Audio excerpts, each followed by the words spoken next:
gonna take much. All right, it says you're live. We'll see if it holds up. I'm gonna hold off on that a second. How's it looking now, Blake? Yeah, it says live. It says there's 0 people watching though. We got Rent Collector commented. Hello. It's not showing the video. We got people coming in. We got a couple viewers on here now. A couple? Let's see. Yeah. There it goes. Huh. Everybody's seen that it got shut down. All these commenters. Mm-hmm. That threw everybody off. Well, if you're ready to start, I'll hit that button. Yeah, go ahead. Hold on now. Chad's just watching YouTube. Yeah, it looks like it's working to me on this end. They've got us. Yeah, they've got us. You live. All right. Hello, everyone. Welcome back to the 307 podcast. We're glad you're here. Whether you're watching live on the YouTube channel or listening via audio, welcome back to the 307 podcast, or welcome to the 307 podcast, possibly for the first time. You know, I forgot that sometimes there are people who tune in to the podcast for the first time. I forgot that happened. So, if you don't know who you're dealing with here, I'm Chad Wright. I'm part of the podcast. I've got the priest from the East, Priest Cornbread, sitting to my right side. Priest Cornbread, welcome to the show, man. Thank you, sir. Are you a Thank traveling man? You know it. He has sunburned lips. He might not be able to talk much. His lips have been swollen. He's preparing for Pride Month by swelling his lips up. Holy smokes. And then over here to my left-hand side, I have the Pope Chili. If you guys don't know about Pope Chili, then I don't know what's wrong with you. He is the Pope of all things. He will bless you or curse you. He's got his lips pursed really up right depends. now, too. Yeah. He called my cat. Yeah. His lips stay like that.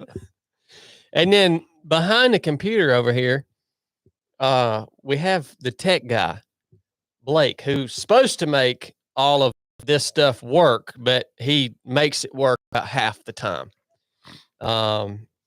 And he's also supposed to be monitoring you guys' comments. He's also supposed to be like, as we're talking about things, he's supposed to be looking stuff up, you know, so he can provide some information on the topics that we discuss here on the podcast. He does all of that about half the time. Okay. So those are the 4 people who are hosting the podcast today that you're listening to. Well, you didn't make any comments about yourself. Yeah, I said I'm Chad Wright. I'm part of the podcast. Well, yeah, but you gave a little snippet of everybody else. Yeah, I've been doing podcasts for quite a while. I am shows up about a quarter of the time. I'm actually a cardinal in the Catholic what is it? The Catholic Church. I'm a cardinal. Blake, I forgot to announce his official position within the Catholic Church. He is the bishop. No, that's another thing that he does. Besides his tech duties, he's supposed to count the money. All right. I do count and the now money. he does count the money. He counts the dang money. I give you all kind of money and stuff. He counts the money. You know, Jeff Cochran tried to pull out $100 bill on me yesterday, and I scoffed at him. How are you gonna? I mean, really, man, Jeff, really, you're gonna try to give me $100 for real? Like what an insult! That's a disgrace. What a you might as well toss me a freaking worthless penny, dude. You're gonna try to give me $100, man. Don't ever do that to me again, Jeff Cochran. $100. If it ain't banded, you don't want it, do you? You act like I'm some freaking poor from Alabama with a garden out in my front yard, living in a single wide trailer. Rubber band man, son. Yeah. Do not pull money out on me unless you're going to pull out and offer me at least at a minimum a 10 stack. All right. Because I'll take $100 and just flush it down the toilet, man. 10 stacks. I just felt really disgraced by that he thought I was on that level. Well, $100 level. Was he paying you for something? Well, we all went out and ate dinner last night. Me, Jeff, Tracy, Chili, and Coco. And I paid for dinner, obviously, because I'm rich. And Jeff tried to give me $100 for dinner. Like, well, that must have been the value of his and Tracy's dinner. He wasn't donating like he giving the Salvation Army. It doesn't matter if it's the value of his dinner or not. The point is that the value is so insignificant that it's not even appropriate to offer that to me. So he should give you $1,000. Yes, for his $100 dinner. Yes, if he wanted to make a gesture, he could have given me 1,000 and I wouldn't have been offended. I got you. So that's another thing about me. I'm rich. Get over it, man. Rich and humble. If you don't like it, humble. He's humble. That's a Kid Rock song. Humble. Rich and humble. Rich and humble. Well, I go back and forth between being rich and poor. It really just depends on what day it is. Mm-hmm. Yeah, it depends on what day it is. All of this is in my imagination. So if I'm being just totally honest with you guys. So that's a little bit about myself. Is that enough, Blake? I don't really know what the cardinal does within the Catholic group either. Well, not much. You pretty much hit it on the head. You know what the the Catholic, I mean, I know what they do. The cardinal actually makes sure everybody has their vestments in order and up to regulation standard. The cardinal speaks and the cardinal casts out under direct authority from the Pope. That's what you do. The bishop counts the money and the priest is more of your regulator. Regulatory commission. Yeah, he keeps everybody sergeant at arms. Yeah, keeps everybody straight. Dang, you in charge of speaking and casting out. Okay, under the direction of the Pope, obviously. Yeah, you only speak when I tell you. It's a big job. I mean, I've never really known what I was supposed to do, but I'm glad I know now. And I was just doing it all along. That must have been why you deemed me as the cardinal. That's correct. So, here sits before you the Catholics. Anyways, that's your introduction to us here on the podcast. All right, looks like the live stream's still working, so I guess we can continue on. This particular episode is, if you guys don't know, we have a very select few partners who we are in relationship with and we support, and they support us here at 307 Project. And one of those long-time partners that we have is Hoist. Right there it is. This stuff right here, it actually hydrates you better than water, which is good for some of us need a hydration supplement. Some of us here do inspiring things. Man, like when we was fishing, you remember how much Hoist we drank? I drunk 3 bottles of them cherry Hoist. Well, that's just because you were bored. That's because you were bored. What do you do when you're fishing? You get bored, and so you eat and just drink. Crank the reel, son. Crank the reel from the depths of the grimy deep. Pulling up them big boys. So some of us here at 307 Project go on fishing trips and like vacations and stuff. Some of us, me and the Pope specifically, me and the Pope, ease today. We do inspiring things where we get out and actually, like go on a multi-day mountain bike ride or a multi-day 250-mile run or, maybe 100-mile run. If we're just things he's done, if we're just feeling kind of, just like we want to get out and piddle a little bit, we might go run 100 miles or, so some of us here do those things. So we need a beverage that hydrates us and replenishes our depleted stores of salt and things like that. And that's what Hoist does for us. These are awesome people. This is made in America, battlefield tested, warfighter approved. Hoist is more than just a beverage. It's battlefield proven IV level hydration that is trusted by soldiers to keep them hydrated longer than water. Hoist absorbs instantly and replenishes the body immediately to keep you powering through the next objective, mission, rep, or lap. Yes, I would agree with that. It does absorb very quickly into your body. It doesn't upset your stomach. It tastes great. There's multiple different flavors, and they are huge supporters of our military in a tangible way. Actually, we have a student coming out to the ROP course here soon that was sponsored by Hoist. And this student, we know him well. He is a U.S. Navy veteran, and Hoist has done this on many occasions in partnership with 307 Project. So they really have been a unique company in the sense that they don't just say they support our veteran community and our service members and this type of stuff, but they actually follow through with it and put their money where their mouth is. Check them out at drinkhoist.com. That's one of the ways that you can support the show here and support the channel is by supporting the companies that we are partnered with here. And Hoist is the right as of now is our longest remaining partner, right? Yep. Yeah, longest remaining partner. So thank you guys. Check them out. Drinkhoist.com. I promise you, you won't be disappointed. Okay. So you guys went on this fishing trip. Look, y'all aren't just going to sit here and stare at me today. Okay. Y'all went on a fishing trip. It sounds like it, it sounds golly, I'll do what I want.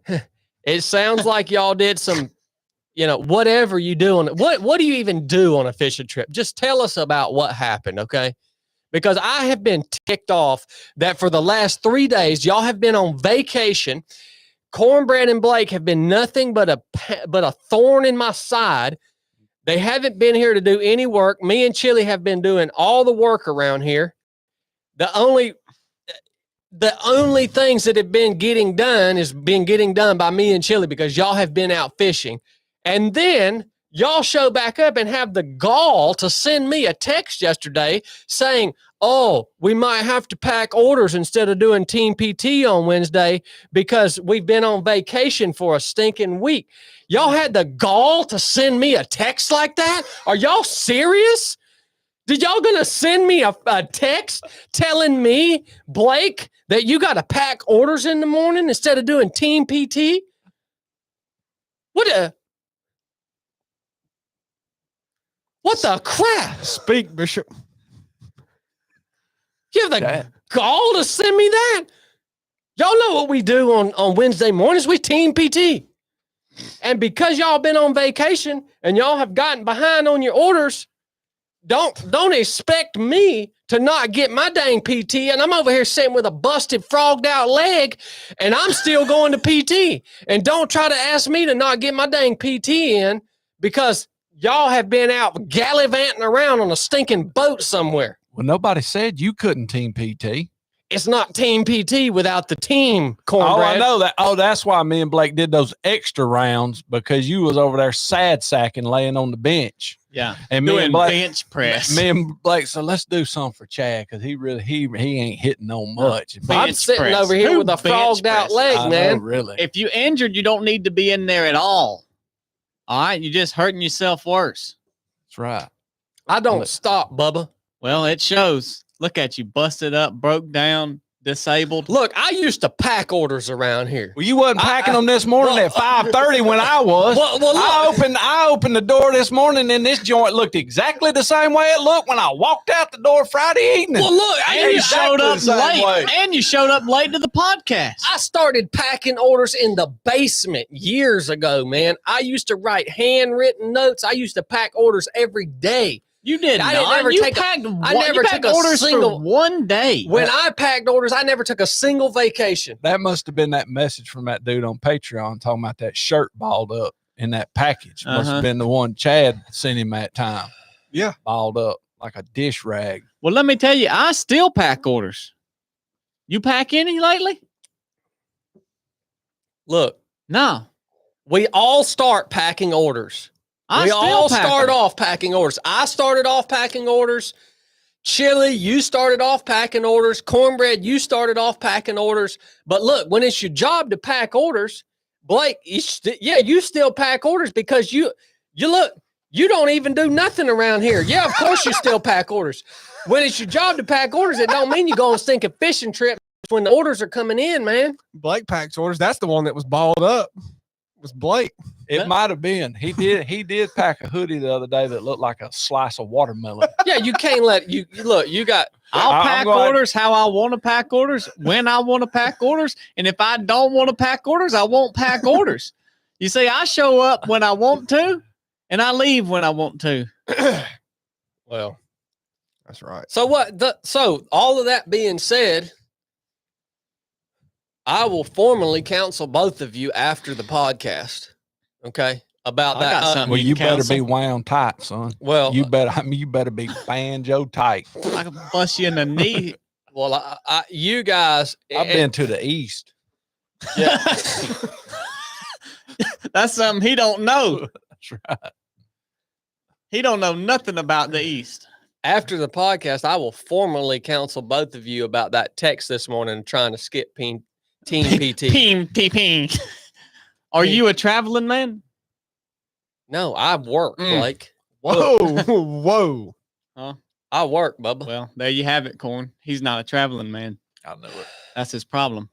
So you guys went down to do this fishing trip with Garrison Rosie. Yeah. Is he a podcast listener? Yeah, he listens to podcasts. Yeah, he's a runner. Yeah.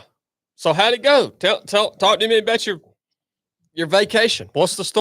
What went down? Well, first off, we ain't gonna call it no vacation. Did anything big happen? It's a scouting trip. It was a scouting trip. It was a scouting trip for the Hurricane 300. We talked to the guy that got second place down there. Beat the brakes off of you. I mean, he said he come by you and you look like just a dang hermit crab piled up beside the river. Yeah. And I said, well, you ain't going to talk about my buddy like that. And he backed up a little bit. Yeah. So I took up for you down there. And then he went to explaining the rest of the race. Yeah. He don't know nothing about that race. That fella y'all talked to don't know nothing about that race. He told us every mile. He didn't even do that race. Every mile.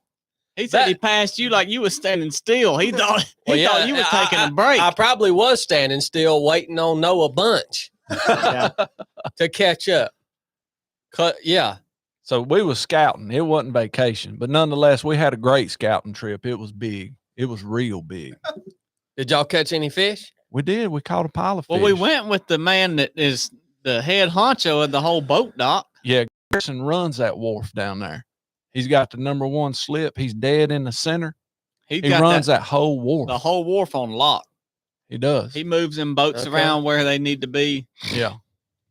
Yeah, Garrison is the man. Yeah, we caught a daggone mess of we fish. We did inshore fishing and a little bit of just very, very 3 or 4 miles offshore. What time did y'all get started? 6:30. That's not too bad. Those stinking fishermen, a lot of times, they like to get out there way too early. Yeah, this was perfect time. Yeah. Perfect weather. Oh, it was awesome. We could have caught a lot more fish had Dad not petered out so early. You know, the last several holes, he didn't even fish. Yeah. No, he I heard a chair flew off the top of the boat and hit him, and he had a meltdown. Yeah. Yeah, like to kill him. I heard he brought bananas out there. You don't do that. No. Now on the way down there, I realized something about you, even though you wasn't on the trip. And I owe you a big apology about some thoughts about Chad that's been going through my head since You owe me a lot of apologies. Since I've come to work here. I'm like, this is the most pickiest eater I've ever seen in my life. Like he's got to eat at these spectacular places, and he puts a lot of pressure on Chili to look these places up, and it better be grand, and it ain't this and that. And good grief, Chad is a picky eater. Well, I learned why you're a picky eater. So we get to going down there, and we pushing hard. We trying to get down there, scout this, bike ride out. We pushing hard, son. And we worked up a sweat. We did. And so we get way too far to stop and get a decent lunch in Eufaula, Alabama. Uvalda. Yeah. So we're like, Dad, Bum, we're going to have to stop down here in Dothan. Well, your daddy says, That's the man, there's peanut a capital. good barbecue place down there in Dothan's been open since the 40s. Look, man. It's good. So we're like, He said, I ate there last year with Nan. yeah, he did. He did. And he said, it's real good. Said, all right, we'll eat some barbecue. So we pull up to Dobbs Barbecue in Dothan, Alabama. Dothan is a miserable place, by the way. All of Alabama is. Peanut capital of the world. They do got a big old ginormous peanut on the side. World's of the road. largest peanut. Yeah. I got a picture with it. Yeah, that's Yeah. a big one. That's a big goober. And so we roll up to Dobbs Barbecue in Dothan, Alabama. And What did it look like? Well, it looked like two one of, doors. yeah, Coming from the entrance. it's a brick building, and it looks like one of those old 60s elementary schools. It's got the big glass door with the steel frame on the sides, the silver frame, and you open up and you walk in the door. One door to the right says dine in. The other one to the left says takeout. Blake says, we'll just get it to go because we're pushing hard. We got to get this scout done. So we go in through the takeout, except it leads you to the exact same spot the dine-in does. And James is like, nah, we got to eat here, sit down. The ceiling, Go off of his recommendation. the ceiling Bad idea. is 6'3" in the entire place. Oh my God. You Ford cannot, scrubbed his head. I couldn't take my hat off my head because the ceiling would have locked it to my head. Good That's how, night. and there's mold spores all over the place. The tables inside this place look like a lunch cafeteria from 1960. And the chair, I was immediately mesmerized. I felt like I had went back in time. Was it segregated? It had to have been at one point for sure. That's what I'm saying. Yeah. You go, and the ceilings are like that. It's got the wood plank, sidings on the inside of it, the boards on the side, and it's got big largemouth bass, on the sides of the walls. Immediately mesmerized. We went into a trance. Yeah. I'm like, I couldn't turn around and walk out. Like He was trying to turn around and it wouldn't let him. Yeah. It's got a bar sitting up there with bar stools, and there's 3 or 4 people up there hobnobbing.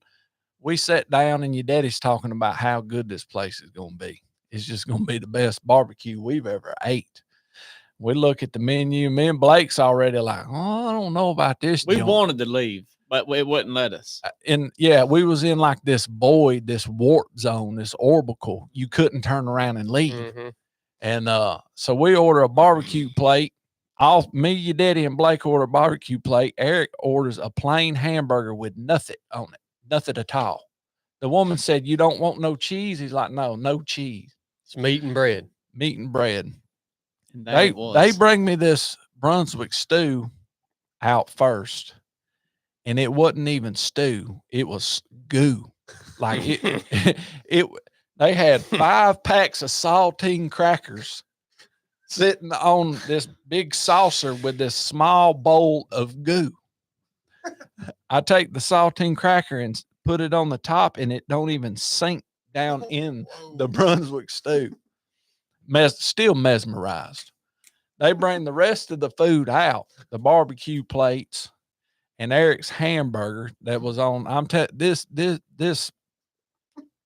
These plates and stuff were old, son, old as the hills. I'm talking old. And Blake had asked me, he said, you don't drink out of a straw? And I said, no, why? And we get to sipping, and I look at my glass, and my glass was filmed with grease, cigarette smoke. I mean, you name it. And boy, Corn, he slurped that down. He was lipping that. He was lipping that cup. No, I didn't either. He was lipping that I thing. put a straw in it and took maybe one more sip. They set that food down. They set Eric's hamburger down. They just kind of tossed it down there. And Eric looked at it like, what in the world, man? A You could tell it presentation. was a frozen patty. No presentation on nothing. And your daddy sits back and laughs at Eric. Ours looks like dog food. slop. Like, seriously. And and your daddy says, Eric, look at that nasty looking hamburger. We sitting here with all this good looking food. Corn fell out the floor laughing when he said that. Mesmerized, dude. This place will mesmerize you. I couldn't get up and leave. I ate. And it you was sopped it up. it Corn. was I had to tell him to stop. I said, Corn, Don't say Stop. it was good. no, it was not good. I said, Corn, stop eating that stew. And he said, well, let me just get one more dip with this Hawaiian roll. They bring in these mini Hawaiian rolls that I know they got at the Circle K. I mean, Well, they got them. They had expired. yeah. That was free. Bread store. I'm looking up at the air vents, dude, and I mean the mold is alive coming out. It's like looking down, pointing at you like you gonna finish that. Finally, we get done to eat. Done eating. We go into the bathroom, man, and the bathroom by far was the I needed a polio shot just to get out of that place. It was rough, son. Rust everywhere. Smelled like the flamingos at the zoo. I mean, just smelled like nasty bird pee and urine.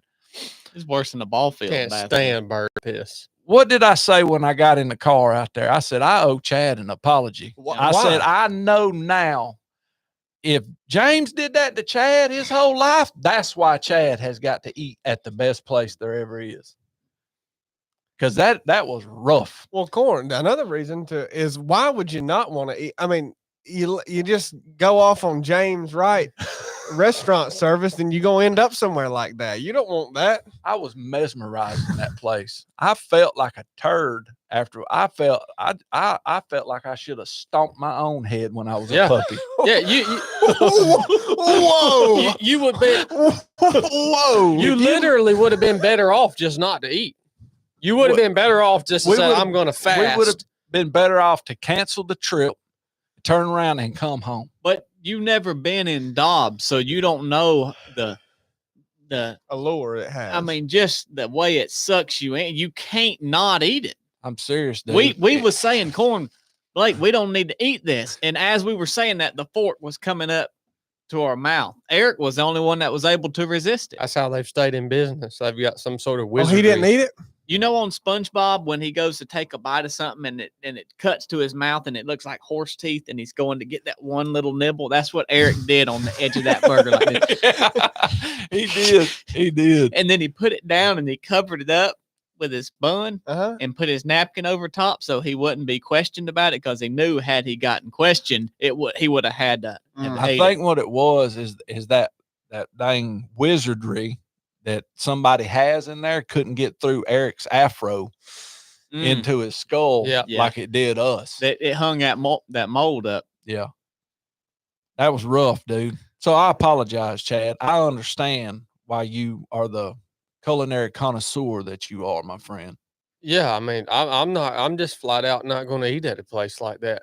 Well, Oh, I right kept- there. I- You would. I kept I'm not telling- going to go into a place like that. I kept telling Blake I'd give $100 for Chad to be here right now. I'd give anybody $100 to see Chad's face just when we walked in the door, son. Well, it wouldn't have been that spectacular because we've been in a Mexican house like that. You remember that? Well, Well, I'm this sure it was- wasn't quite as. This is probably worse, yeah. but you that go- place was nasty. Yeah. And when we just went in there, Chad he's calm. Nope, walk right out. That's all he would have done. well, I but think that the problem with Mexican- this place is you couldn't walk out. it was like the You had Hotel to eat. California. That's Well, what were right. you going to do then? What would you have done? Well, it sounds like in there I would have ate. I mean, it sounds like the way they're describing it, you couldn't not eat. Your Like ticket once you out. walked in there, Is eating. Yeah. yeah, once you walked in there, you pretty much whatever wizardry they have going on down there at Dobbs, they've got some sort of spell cast in there. We need the Pope down there with that daggone scepter, Well, Yeah. I'll head down there. you know. I'll go into Dobbs and not You eat. ain't Watch. going to be able to wear your Pope hat. The ceiling ain't tall enough. It's And if true. you It's probably do, the why mold- it's the probably mold- why they designed it that The way. mold's going to jerk it off your head. I'm gonna scrape my head on the top of the ceiling. Sounds Yeah. like well, died. Alabama, problem, man. That place was rough. Alabama's just all around go rough, in full there. of pores. You Go know, in there. was it expensive? No, it wasn't high. It was like $14 for a barbecue plate or something like that. Well, that's pretty high for some crap that looks like dog food. Oh, and that's no exaggeration. I mean, that stew it wasn't stew, it was goo. Dude, what is with these stinking restaurants, man? What, like, okay, we all went out and ate, me, Blake, and his family, and my wife, we all went and ate at Harvest Moon the other weekend or the other day. I mean, it was like what I ordered anyways. I don't know how Blake's was, but what I ordered, you couldn't eat it. Like, how are you going to serve something at a restaurant that you can't eat? Like, it's just terrible. Like, there's so many places like that here in Rome too. They're just terrible. Like, what are you thinking? How do these places even stay in business? I guess it's because idiots like us go and eat at them. Mm-hmm. Yeah, All the time. Yeah, remember Eric was talking about that Jimmy John's where him and his boys went in there to Firehouse. to get something to eat, and one that they had ate at before regular, and went in there and the sandwich just wouldn't there count. So they brought it back in and was like, we can't even eat this. And they literally told him, yeah, we switched distributors about 3 months ago and it ain't been right ever since. But they just keep on rolling. Mhm. Have you noticed how nasty Harvest Moon is getting inside, Blake? Yeah. You know, when you walk back to the bathroom, that It little stinks. office there, and it's just that, and that used to be a suitable place to go and eat. Yeah, it went down a lot since we'd been in there last. I mean, it's just flat out freaking nasty, dude. I ain't going back there. No, I'm not going back there either. I don't think, Bubba. I don't think I'm going back there. Man, you've got a lot of places on the hit list around here. There's nothing to eat in Rome. I mean, Aventine is decent, has a decent lunch. Mm-hmm. Their dinner's just a salt pot. People just put so much, their food tastes like crap, so they just put salt on it. And everything just tastes like salt. You know? But I guess I'd rather live in Rome than filthy Chattanooga. Now, when we got down to Panama, we did some pretty good eating down there. Yeah, it was over. Well, look, decent. It was good. Look, I've heard enough about On this our stupid vacation fishing trip. We Yeah. went down on that scouting trip. Yeah. We Yeah. worked so dad blame hard. We Yeah. went and scouted the beach and all whatnot. Yeah. Look, I've heard enough about this Um, stupid right. fishing trip. Corn ran him some miles on the beach. Oh, yeah. That was some ankle breaking stuff. You can't run. Did you feel like Rocky? Well, that was my plan, that me and Blake was going to be Apollo Creed and I was going to be Rocky, and we was going to run side each other on the beach until I learned that beach, number one, there was too many folks down there, period. Corn got real nervous when he got on the beach. The beach come out 'Cause they straight can't swim. and then drops off like a cliff on this, like a ravine. Ravine. Right? So we had to run on the high side, and that sand was too loose. Look, Look, like Corn- to broke my ankle slap dude, off. shut up Like with that the- crap, Corn. I ran in He said soft we looked sand. like SpongeBob and Patrick I out ran there. in, I ran in soft sand every day for 6 months, Cornbread. There's nothing wrong with running in soft sand, man. You need No, you didn't run in this. That's why you didn't go down there. You knew how rough this scouting trip was going to be. You ain't never run in this. They ain't no soft sand on the West Coast anyways. That's No. all hard sand. That's The right, Pacific. man. That He ain't, ain't even, that never ain't ran even on the real. Gulf. That ain't even real sand. No, they haul That's that real in. sand. We're scouting, dude. Look, man, me and Chili have heard enough of this bull crap. I doubt there's anybody even listening to this anymore. We got 520 people and several comments saying, I come here for stories like this. See? How did this many people start watching this? I just checked it a minute ago and there was only 200 people watching. I Because figured you was talking, and when I started talking, they got on there. I Yeah. figured it would be but 10 people serious? watching by now. Are you serious? All of Y'all talking Dothan, about- Alabama's tuning in. Stupid daggone fishing trip, man.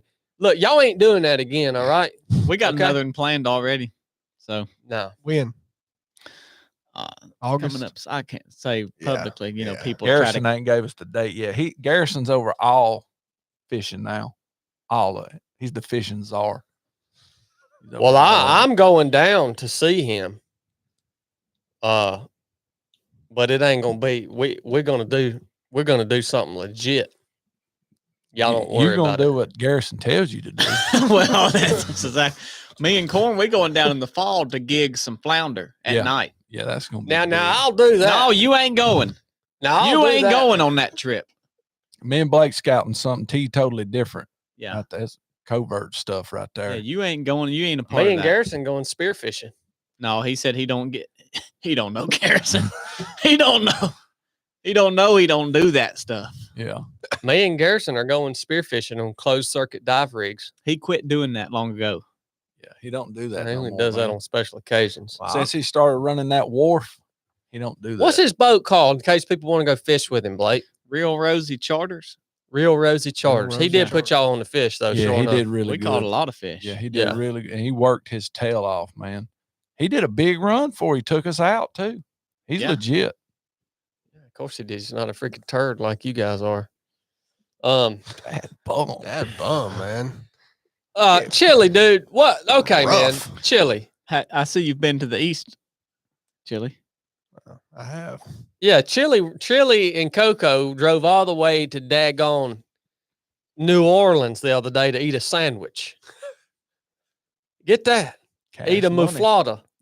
What? A muflada. Drove all the way to New Orleans in a Mazda 3 with no air condition to eat a sandwich. Bad bum, son. Yep.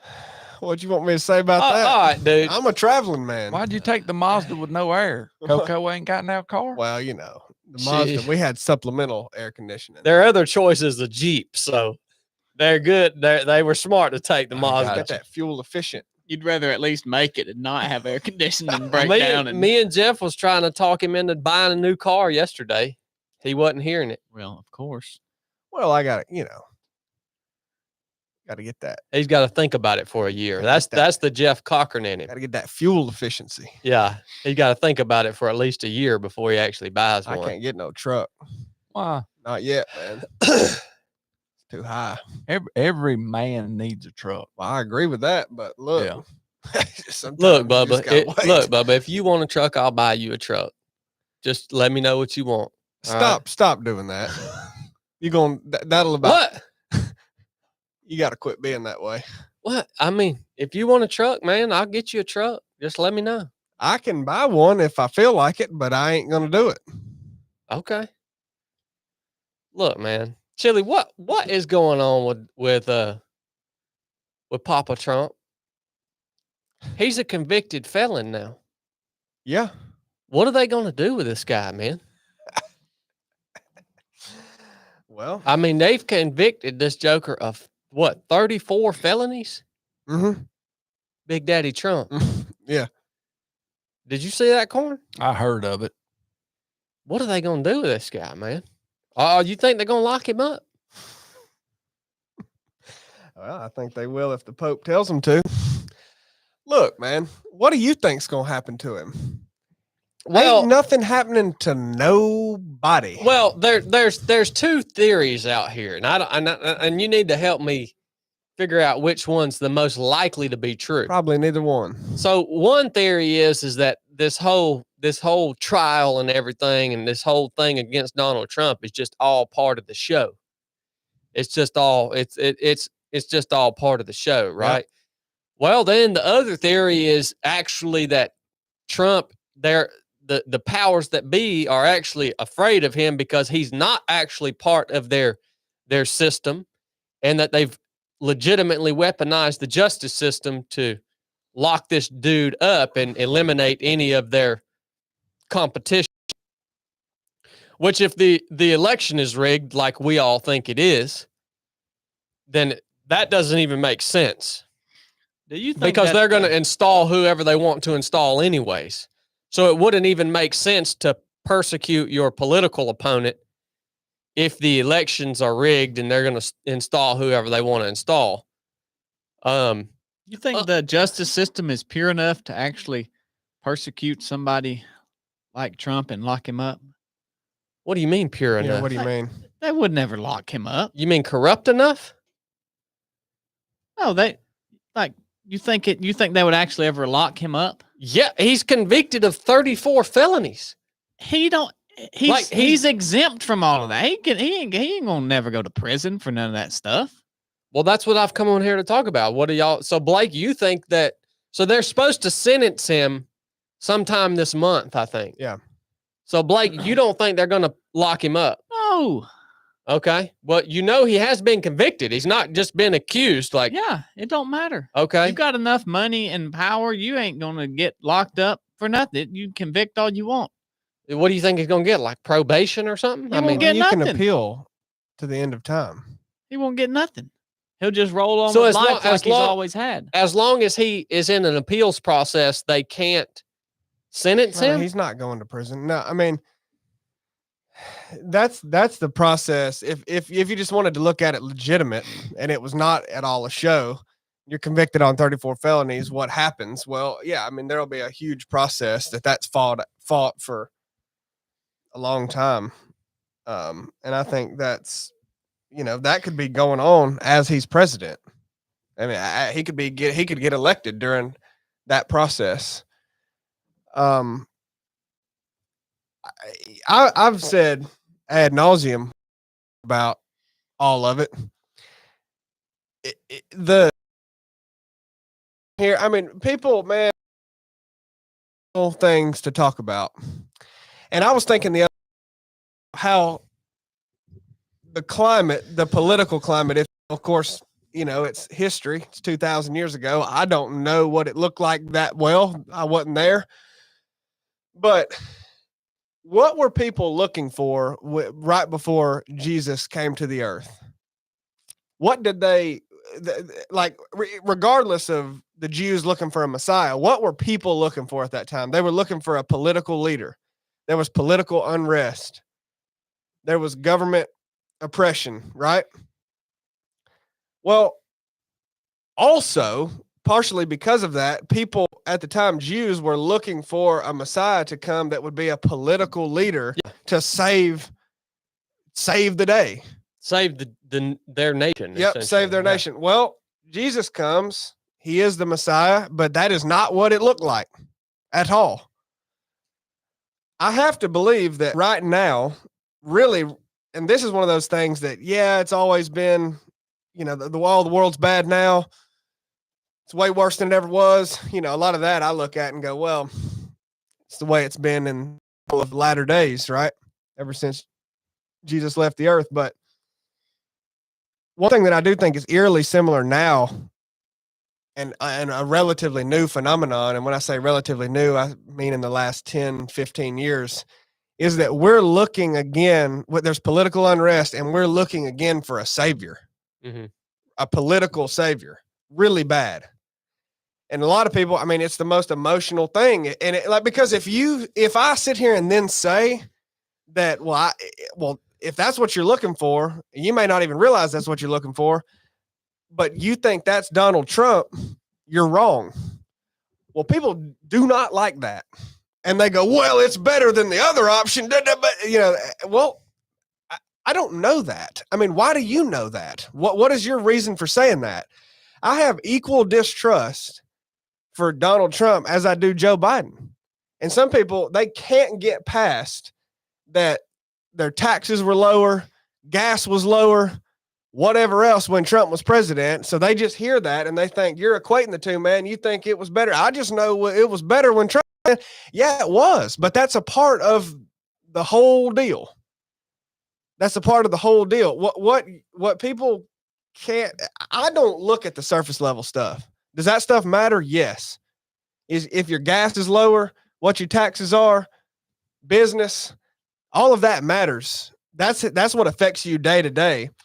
But talking from a high level view of what's really going on behind the scenes, it's actually not behind the scenes, but most people just don't pay attention to it. The same big policies, the same big moves that are happening, they're bipartisan.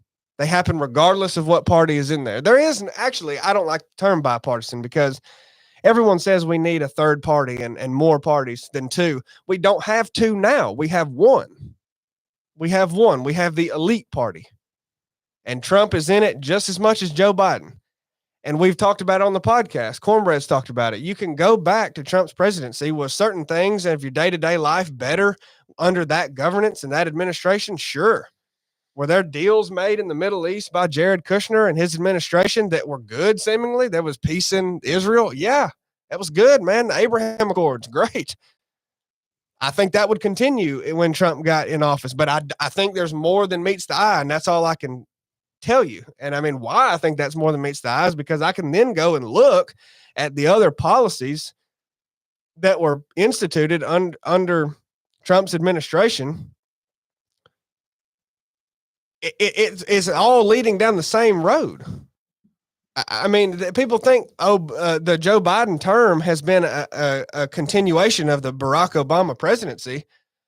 Well, the Barack Obama policies and presidency never stopped. Trump didn't stop that.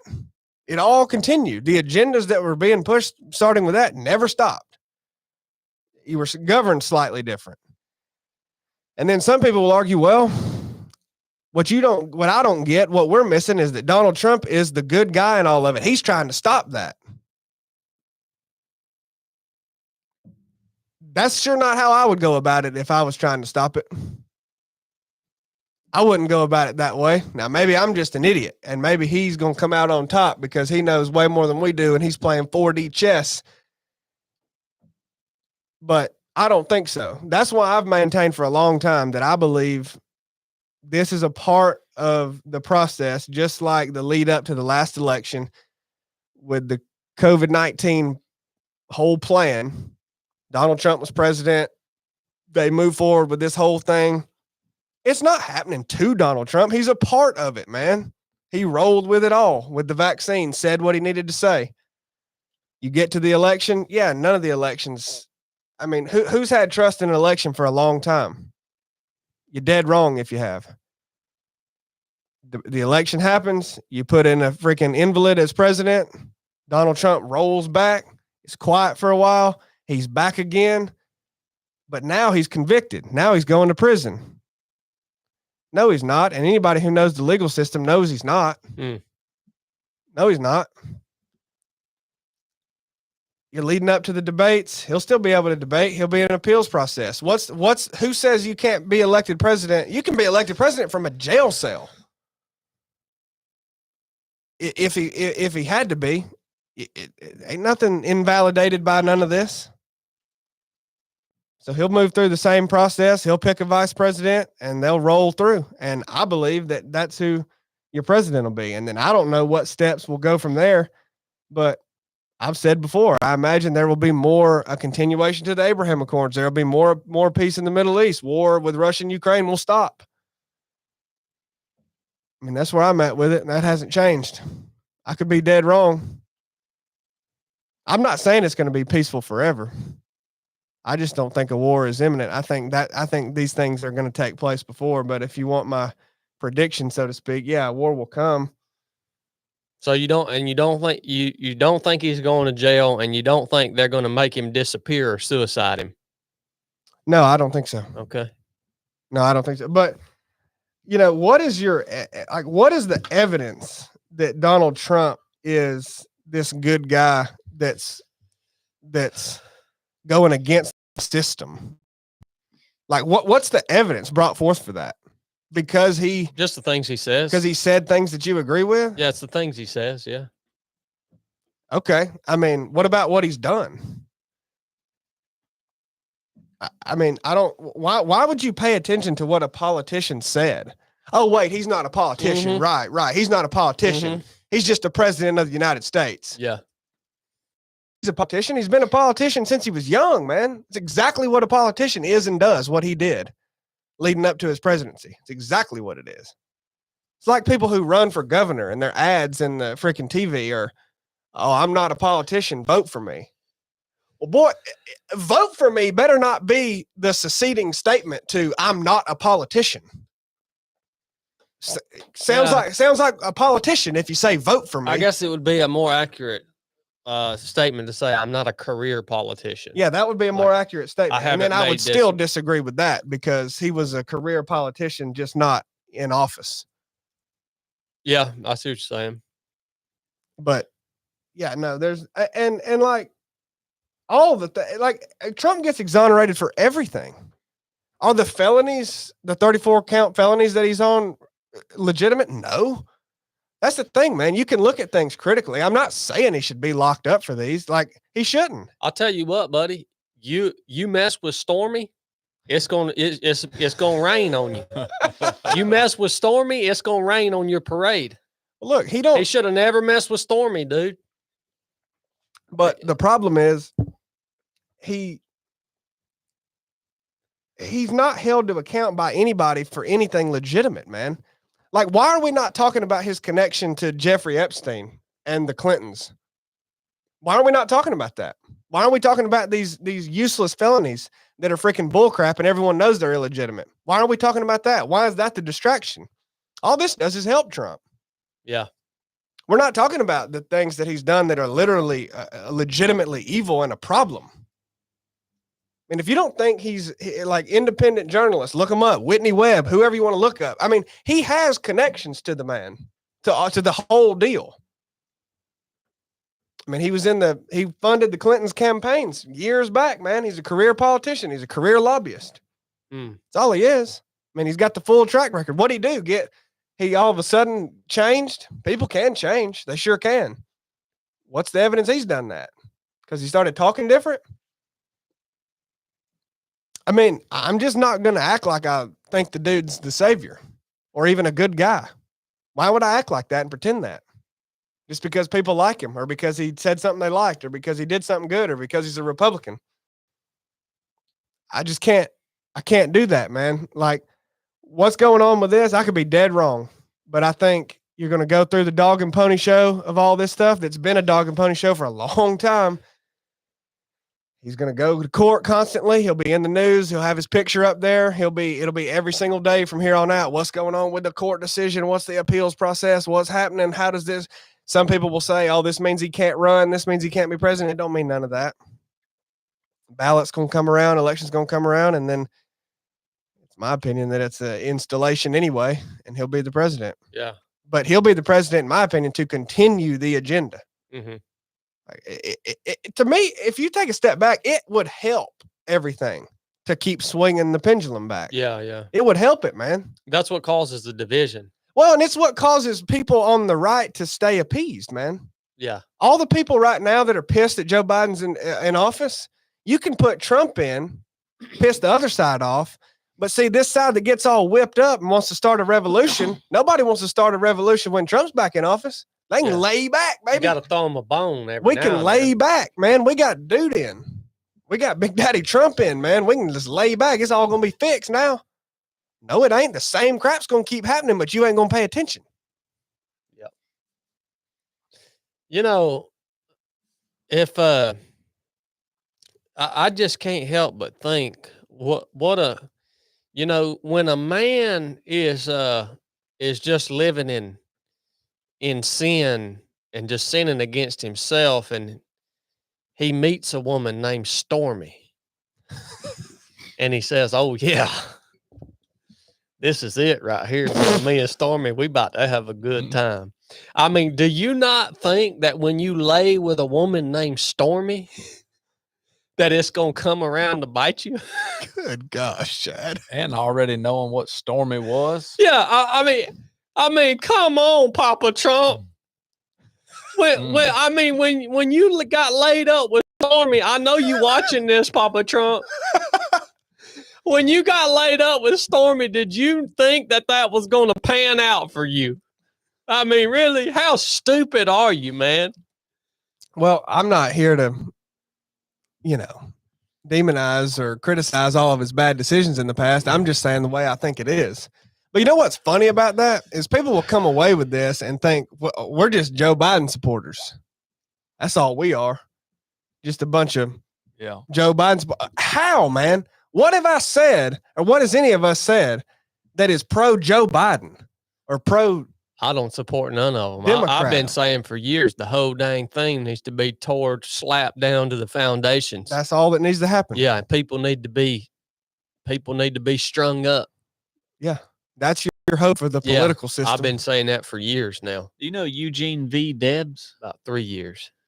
1920, he ran for president from a jail cell for the Socialist Party. He did do it, huh? So it's even been done. He was a convicted felon. Been done. Did you also know that Adolf Hitler was locked up, politically persecuted, and he actually leveraged that to come to power.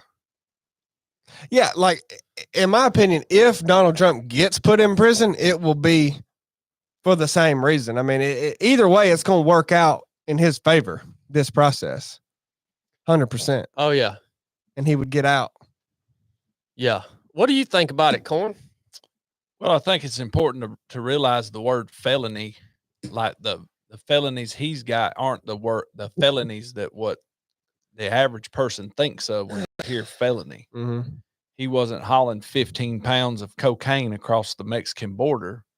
He wasn't trafficking kids. He didn't rape someone or murder someone or rob a bank. Well, that's not what he's being accused of now. Right, exactly. But it also, do y'all ever think that January the 6th, though I'm not saying there weren't plants there. I'm not saying some of it wasn't set up. I'm not saying some of it wasn't raised up to be more than it was. I don't know. But do you think that it's possible that some of them said, "Whoa, Bubba, this is a little scary. These people are starting to pick up on what we're doing." Speaking of the election, what if they are like, all right, they gonna nut up when we steal this election again? So maybe we do got to try to move Papa Trump on down the line. When they realize we steal this one, January the 6th might just be a little pop in the pan. I'm not saying that's what it is. I've thought about that. You know, is there something to that? So yeah, you're saying that potentially that the elites, the political powers that be, actually are getting to a place where they have some fear of the American people. Right. Yeah. Yeah. I think it's a possibility. Like, I wasn't there on January the 6th. You read a lot of stuff that, hey, this dude was at this rally and this dude was at this rally for the opposing sides, and here's the pictures of them, and he was one that come in and helped storm the Capitol, so he was a plant and this and that. I'm not saying it wasn't. It was. I don't know. I'm sure the Pelosi's and whatnot was scared to death, even not being in the building when it happened, just for personal safety.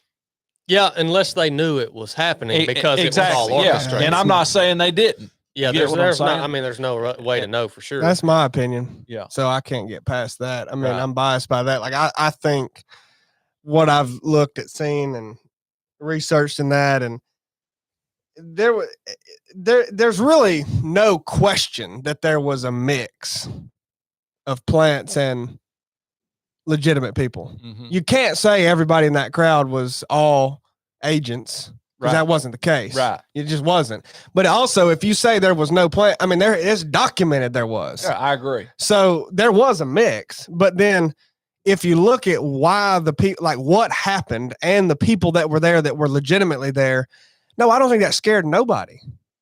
It was a bunch of freaking half-tards, dude. Like, it didn't do anything. They walked in there. And largely because there was gates opened for them. That's as proven as with video footage as anything can be proven, as they were let in.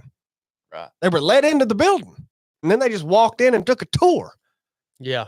And half of them were wearing freaking costumes like it was Halloween. So strange, buddy. So I mean, strange. Yeah, it was orchestrated as much as anything could be orchestrated. So the elephant in the room is that if Big Daddy Trump gets taken off the ballot, you know, see, there's going to be civil war. Mm-hmm. Civil war, unrest, whatever it may be. Everyone knows how everyone done during COVID and whatnot, and we may all have our doubts in our mind that anyone would even do anything. I'm 100% confident that Chad would do what was right. I'm 100% confident you would. I'm confident in myself. We all have different responsibilities, families, and what. Do you not think that the elites think about there is going to be a straw that breaks this camel's back one day? Or do you think they're just, COVID was a test, they ain't going to do crap? That's what I believe. What is your opinion? Man, it is really, it's hard to say because, you know, the government, it is strange to me how the government does manipulate the conversations on the public platforms, the public square now, like YouTube, the platform that we're using, any social media app. The conversation is manipulated. Things are censored. You can say and you can't say certain things in this public arena.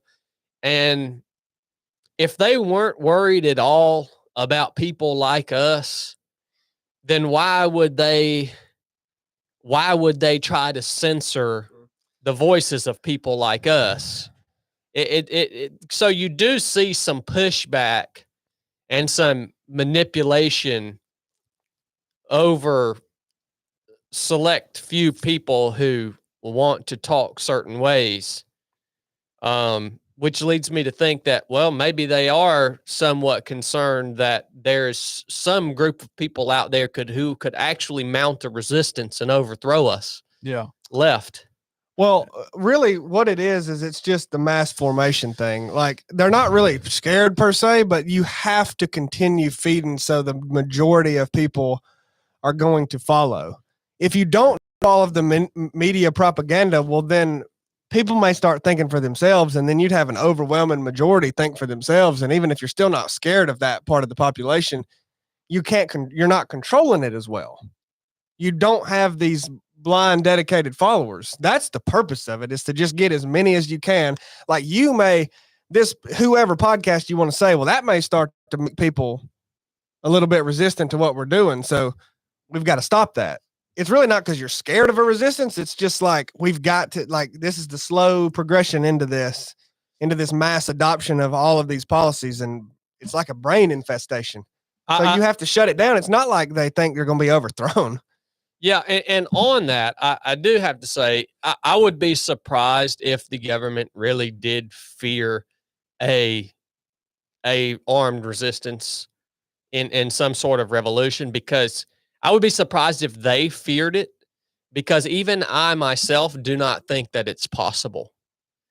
So like when I look at the general public, here in the United States of America, when I just ride down the street of Rome, Georgia, and I look at the people who are the general public, there's maybe, I mean, I'll go as far as to say that there's maybe 1 in 100 that can and will think for themselves, and that is physically fit and healthy enough to really do much of anything in terms of a true resistance. Like when you look at the general public, there are so few people left who have the components and the intelligence and the physical ability to actually organize, mount, and execute some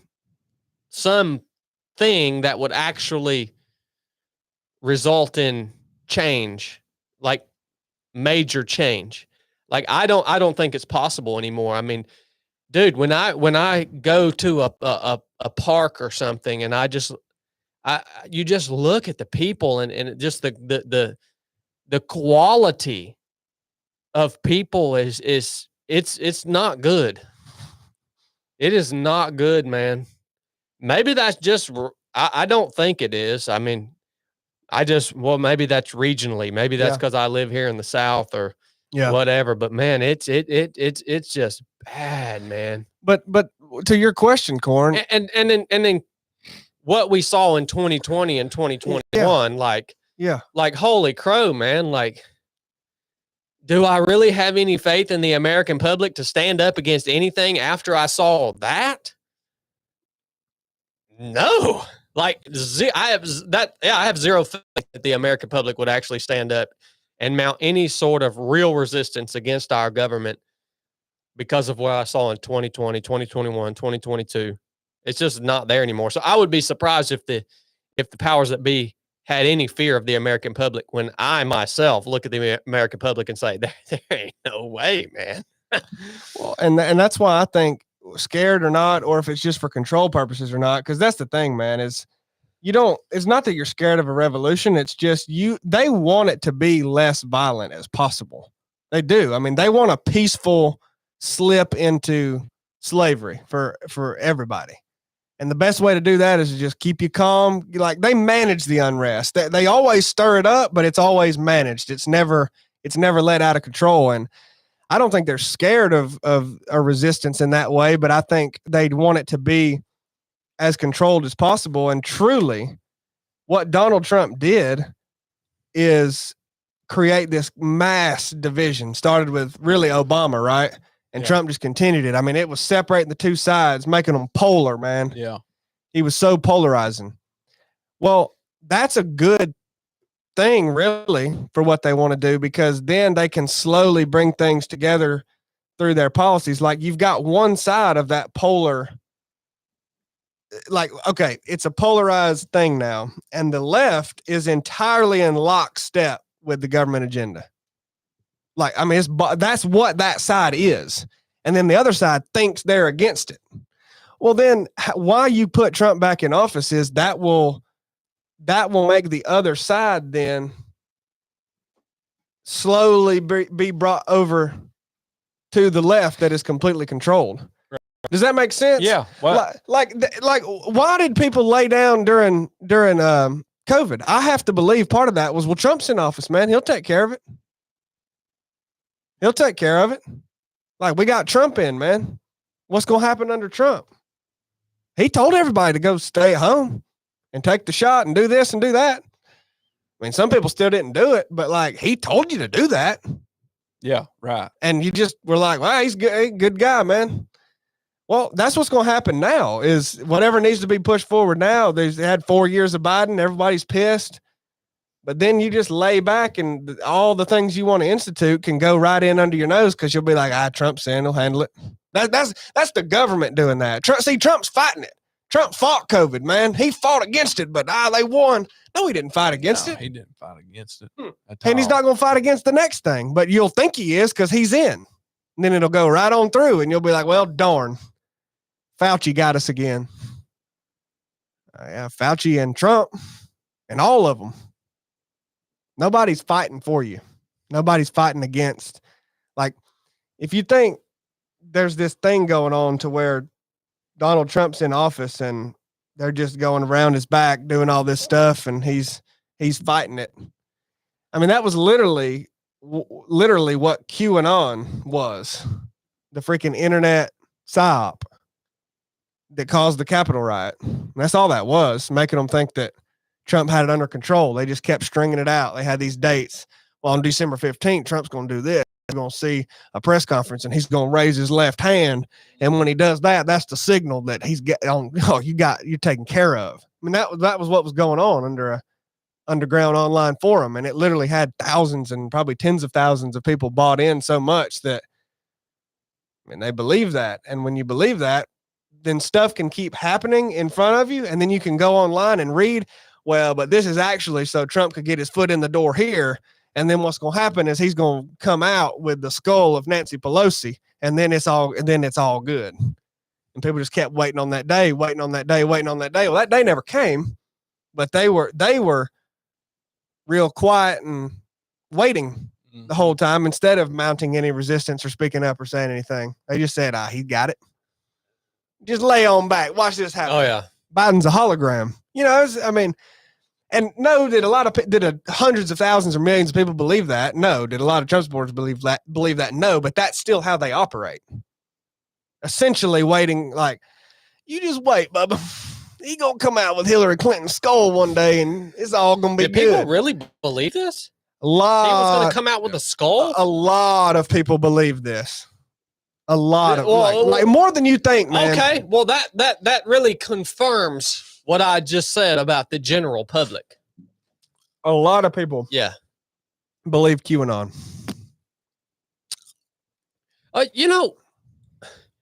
You just look when you look at people, you just wonder, like, what is happening to humanity? Like when you just look at the state of the general public, physically, mentally, emotionally, like what is happening to the general public? Like, why are people so freaking unhealthy and dumb? Well, I have to believe it's just a departure from faith in God. I have to believe that's what it is. It's inexplicable. Yeah. It's a departure from it's what not it's like we consciously decided to just push God out of everything. And we are seeing the judgment of God on this nation right now. I truly believe obviously I truly believe when the Bible says the beginning of all wisdom is the fear of the Lord. And when we as a society departed from the knowledge of God, I just have to believe that is the main driver of the degradation of all culture and society here in the United States of America and really around the world. You know, people want to. This applies everywhere. Go to a Muslim country. It is filth. Go to a Muslim country. It is just absolute freaking filth, man. So it ain't good, boys and girls. I believe the United States is going to continue to descend into essentially a third world environment where we have elite class and just all the poor slaves, which is what we all are now, just a bunch of poor slaves.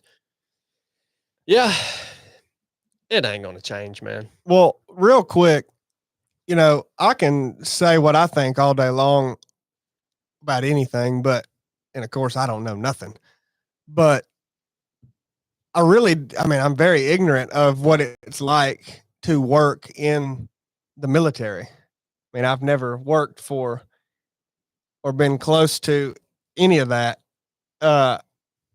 But Navy Special Warfare celebrating Pride Month, I have to ask, because when you were in, it wasn't like it was today. No, it's totally different when I joined the Navy. Yeah. But I joined the Navy under President Bush's administration. Yep. All of Obama. Yeah. And then part of Trump, right? Yeah, I guess so. At the very end. Yeah. Yeah. So like what would it, okay, they're celebrating Pride Month and you see all the ads, you see all the advertisements, like what would that look like for you if you were still, like, what does that look like for the guys in the teams or just in the, I mean, whatever, wherever your job is, whoever you are, like, what is it? I mean, it's probably nothing, right? Well, that's just public propaganda. Yeah, it is. I mean, I'm sure it does. It's definitely probably within the teams of active duty guys. I'm sure it's a blow to their morale, you know, because so many guys that are active duty and that are doing that job right now. I mean, doing that job, you have to. These guys that are doing that job even still today, and all the guys who have done that job in the past, your whole entire life is dedicated to doing that job. I mean, you don't have anything else, man. Yeah. Like you can't have a hobby. You can't have anything else but that job. That's your entire life. So you've dedicated your entire life to serving this organization.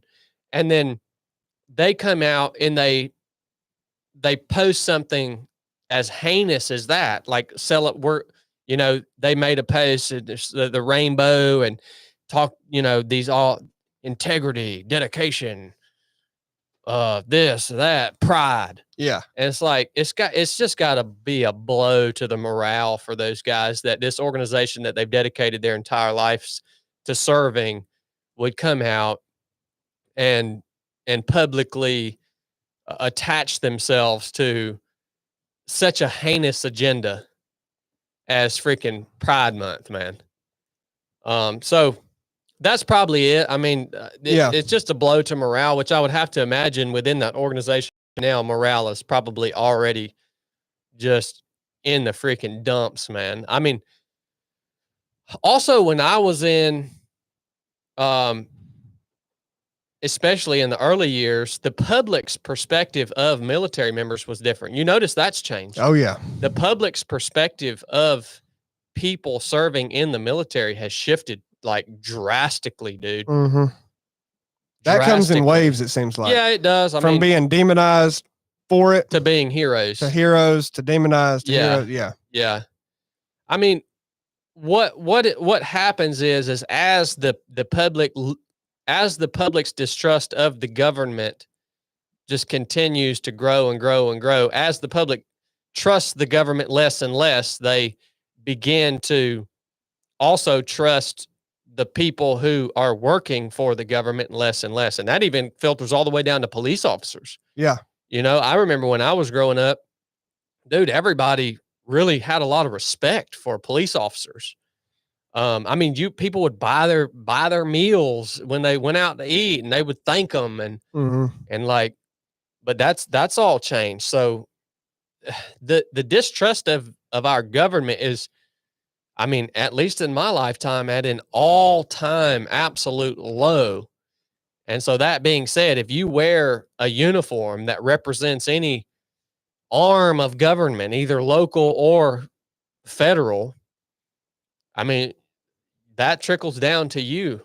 And yeah, I mean, that affects morale within the military. Yeah. Just like how the public, like, daggone, man, I'm out here freaking busting my butt every day, doing all this hard crap training and deploying all around the world to, you know, for what I think is for my country, and my country like doesn't even appreciate it, what I'm doing. And so, yeah, man, I think it's just a bust on the morale for those guys. And, I don't know, man.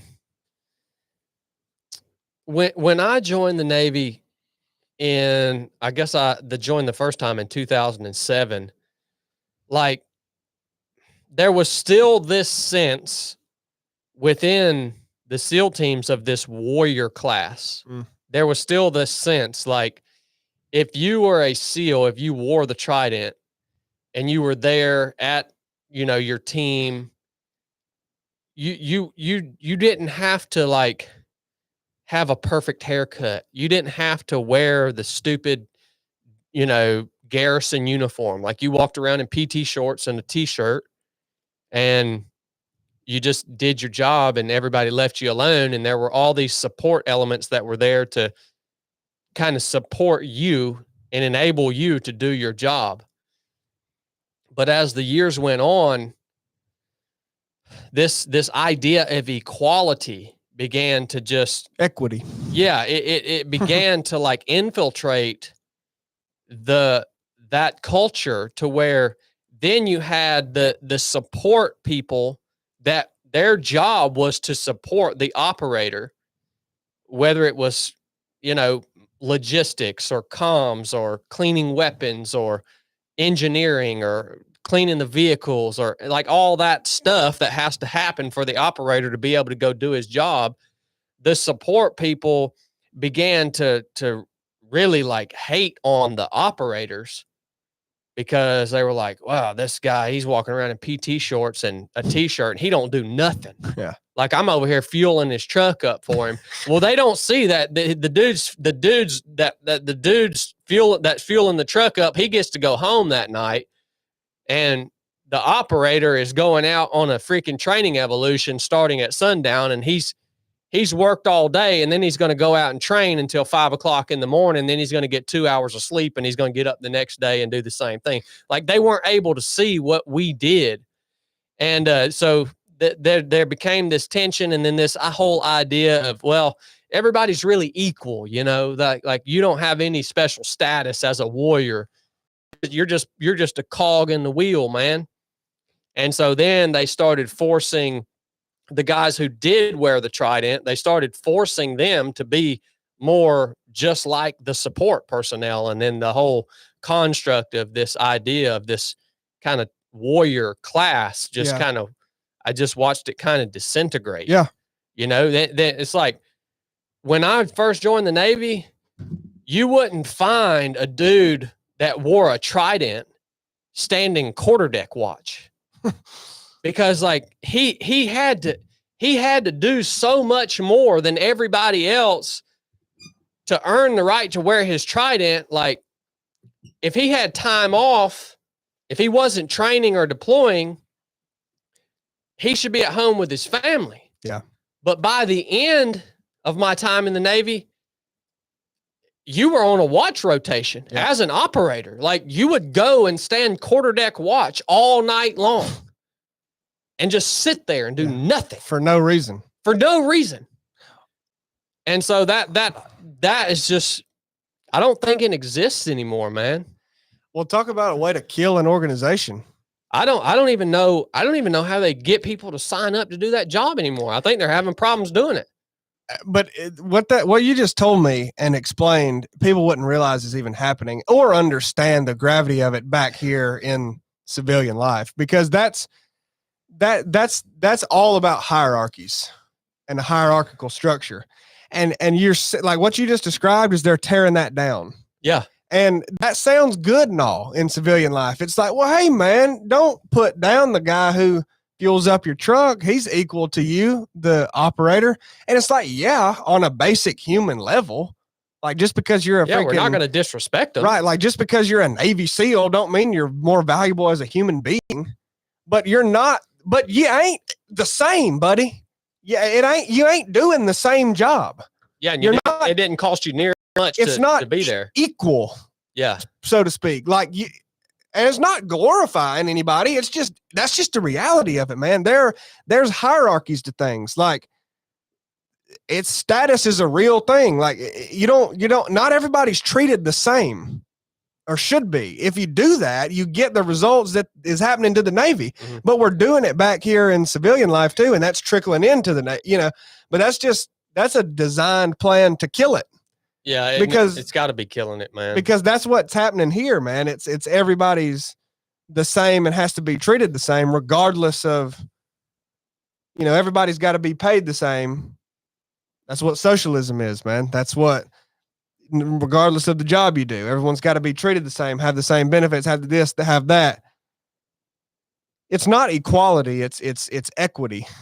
And that's what's being pushed. And apparently it's being pushed within the military, which, way to kill it, man. And I think the whole thing of them advertising and and tying in their identity with this Pride Month and everything is just right along the lines of that push for, oh no, we're all equal here. Yeah. Like, nah, there's equity. Like there's no warrior class. Like,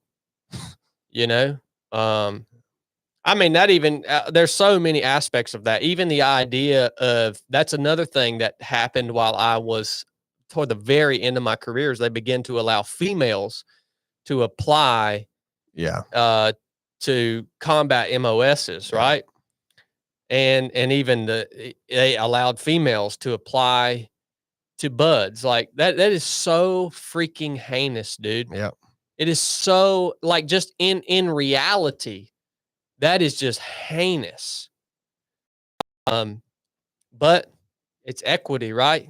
Yeah. We can't say that you, because you're a female, like we can't say that you can't go do this job, even though it's a reality that you can't go do this job and that you're going to impact the mission in a negative way. We can't actually. Yeah, it's just we freaking live in this daggone just false reality. Yeah, the upside down. Well, that's psychological warfare, though. I mean, that's intentional psychological warfare done to the public and done on special operations. Yeah. I mean, that's what that is. Because that hierarchy in whatever structure it is in civilian life, in the military, it's being torn down, and that's like a good thing to everybody, because you're like, well, hey man, everybody's equal. Everybody's the same value, but that's not what it's about. It's about getting everything equitable and everything the exact same. So you're all the same oppressed class. Mm-hmm. It's not to build everybody up.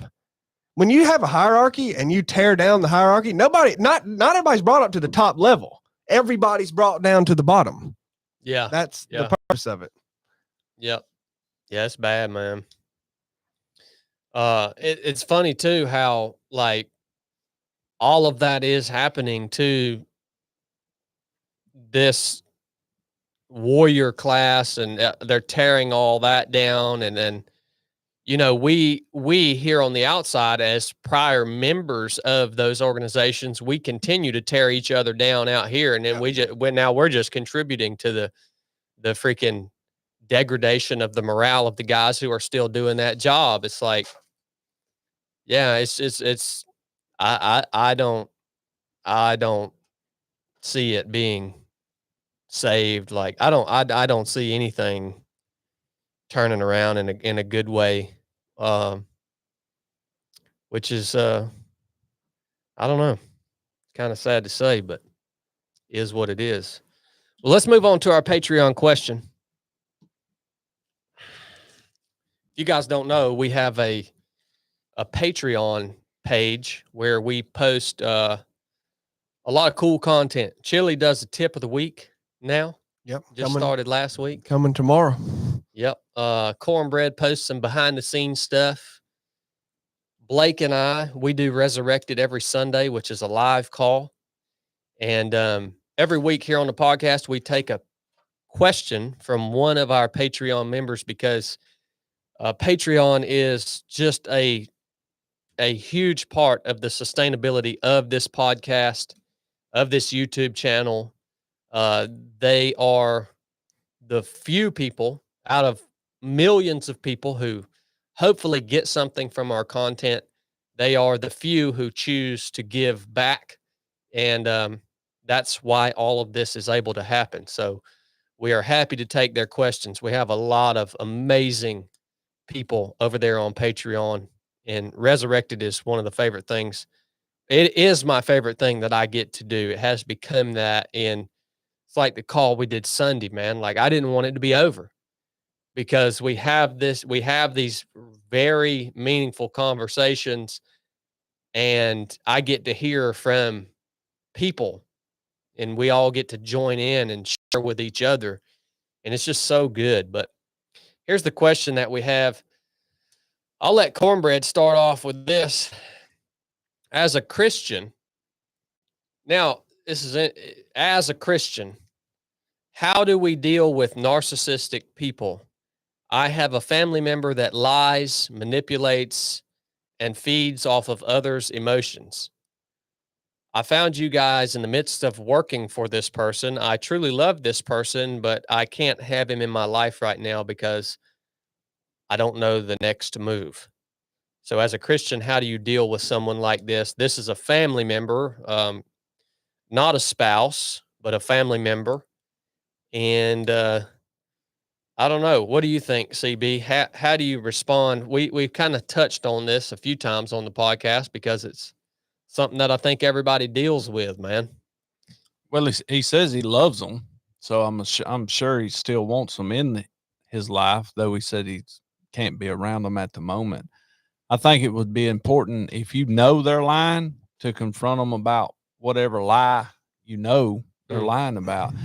Not later, 2, 3, 4 days later, like right then. If they bust off with a lie, say, whoa, that didn't go that way, or that's not how it is.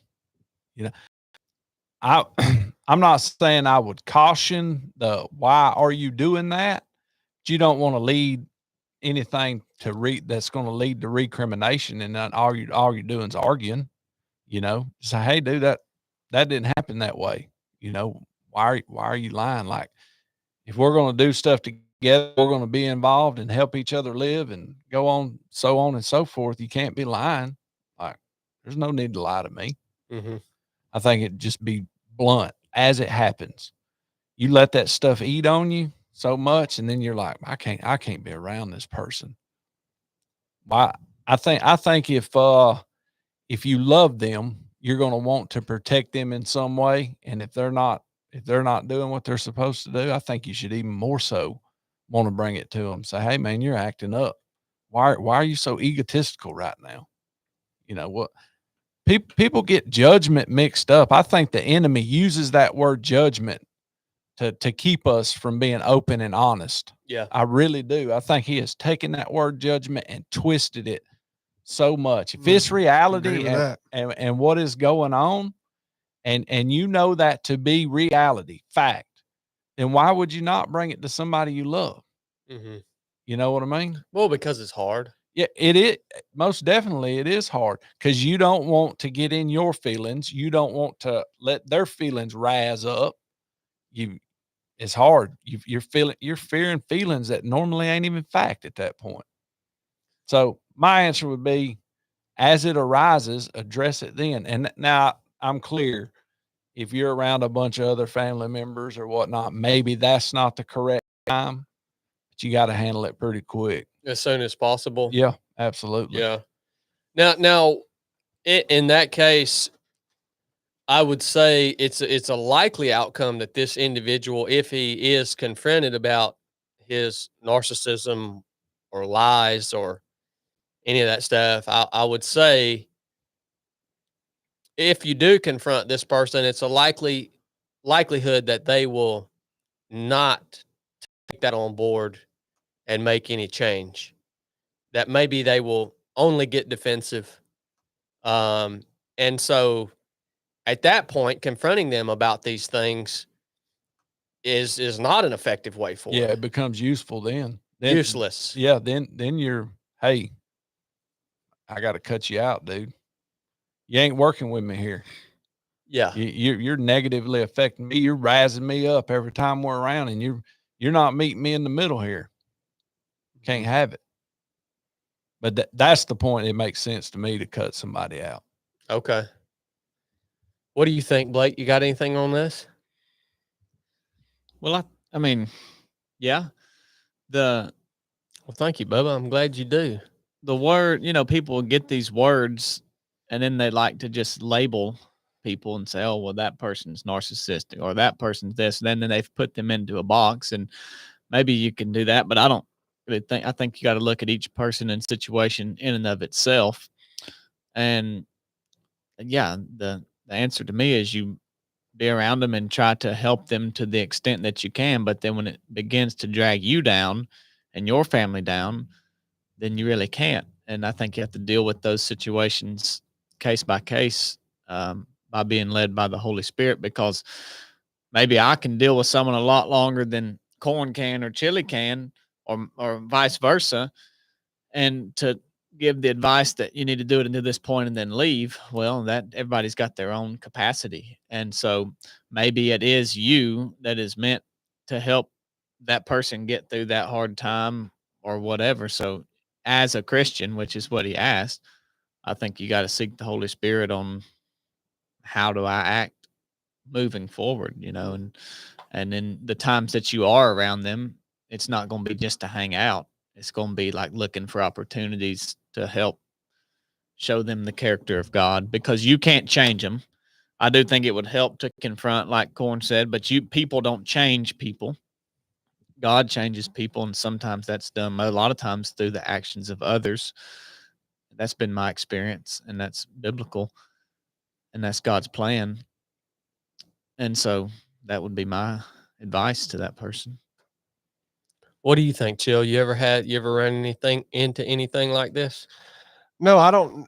I mean, Blake touched on it. What is meant by the person said, as a Christian, how do I deal with this person that I love that's a narcissist? Correct? I mean, I don't know what that means, really. Like, what is a narcissist? What do you mean by that?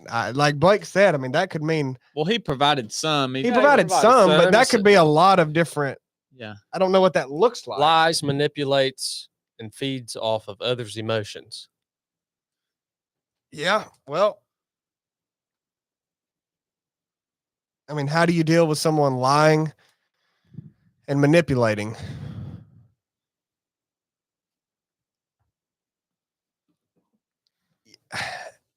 Yeah, I mean,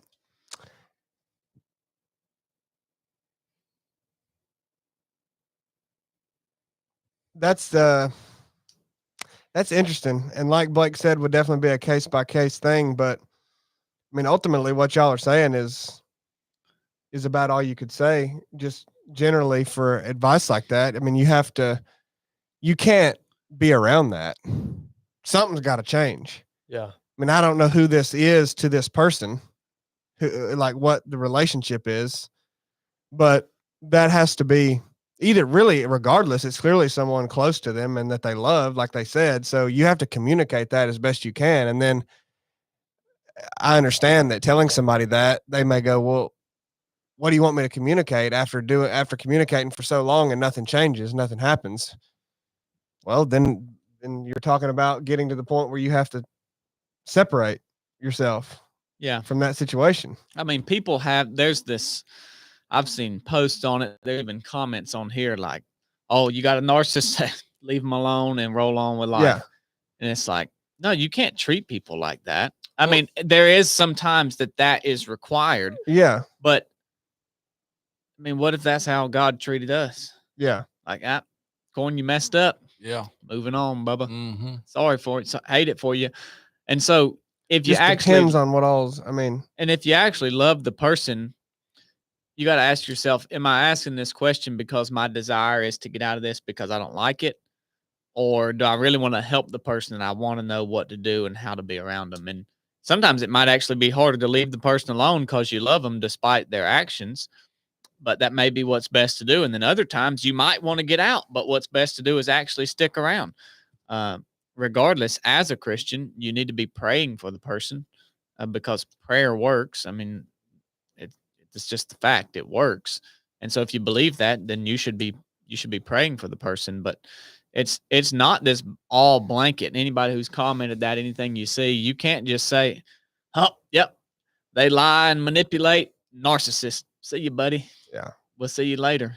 You can't just abandon people like that. Well, lies and sin or manipulation is sin. Didn't Jesus say, if your brother sins against you, take it to him and say, hey, this is what went on. And if that don't work, take it to the church and the church goes to him. I mean, Jesus literally told you how to deal with it.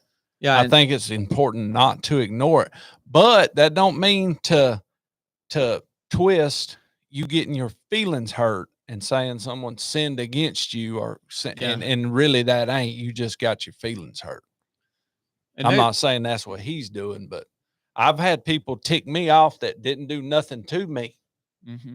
And I went to them and that did not end up well for either one. Don't do that. Yeah. Seriously.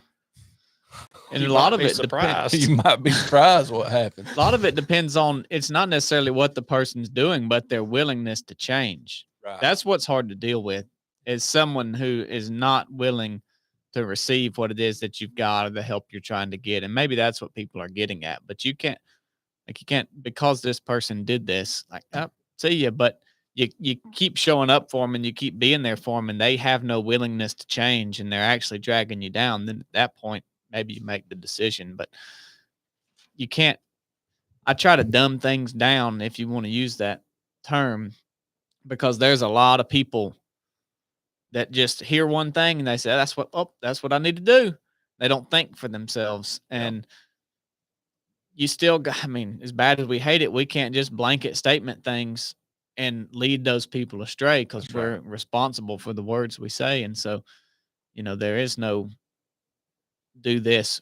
You deem them narcissist like it's some sort of test. Like I got the blood sample. Yep, narcissist right there. Leave them alone.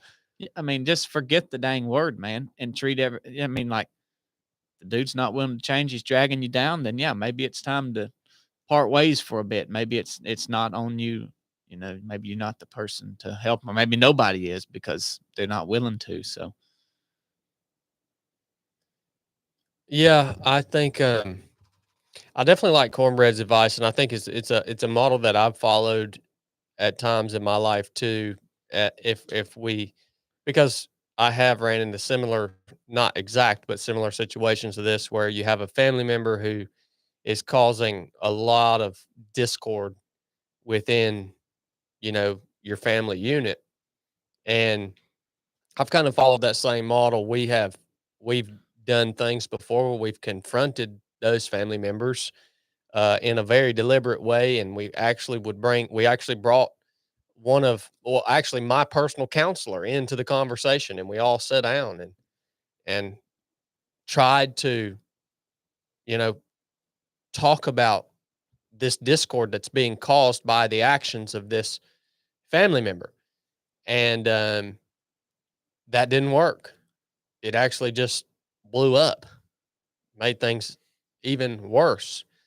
And so then you realize, okay, well, I made an effort to take this head on, to reconcile this in the presence of a third party, another believer, by the way, another follower of Christ.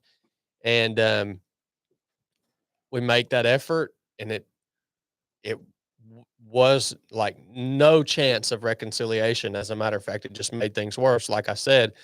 So then at that point, then yes, we made the decision, well, we are going to cut this person out of our life until there is some evidence of change in them, some hope for reconciliation. It's not like a forever decision. You know what I mean? Because that's like, you have to be, you have to be practical about this. Like there is a point where you have to cut someone out of your life. But I think you also, you have to understand, you have to be mature enough to understand, though, cutting someone out of your life doesn't mean you don't love them. And maybe, I don't know what level of maturity or discernment or whatever you want to call it, but I understand this. Like, it doesn't mean I don't love that person. I think we get confused about what love really is, like loving someone. Loving someone doesn't mean that I'm just going to be nice to you and accommodate you and your behavior.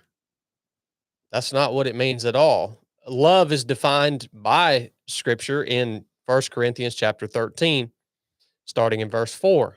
You guys can go read that if you're confused about the definition of love and what it practically looks like in your life. It's not a feeling, and it's not, like I said, just because you accommodate someone and all of their negativity and all of their behavior, that's doesn't mean that you love them. That's not a representation of love.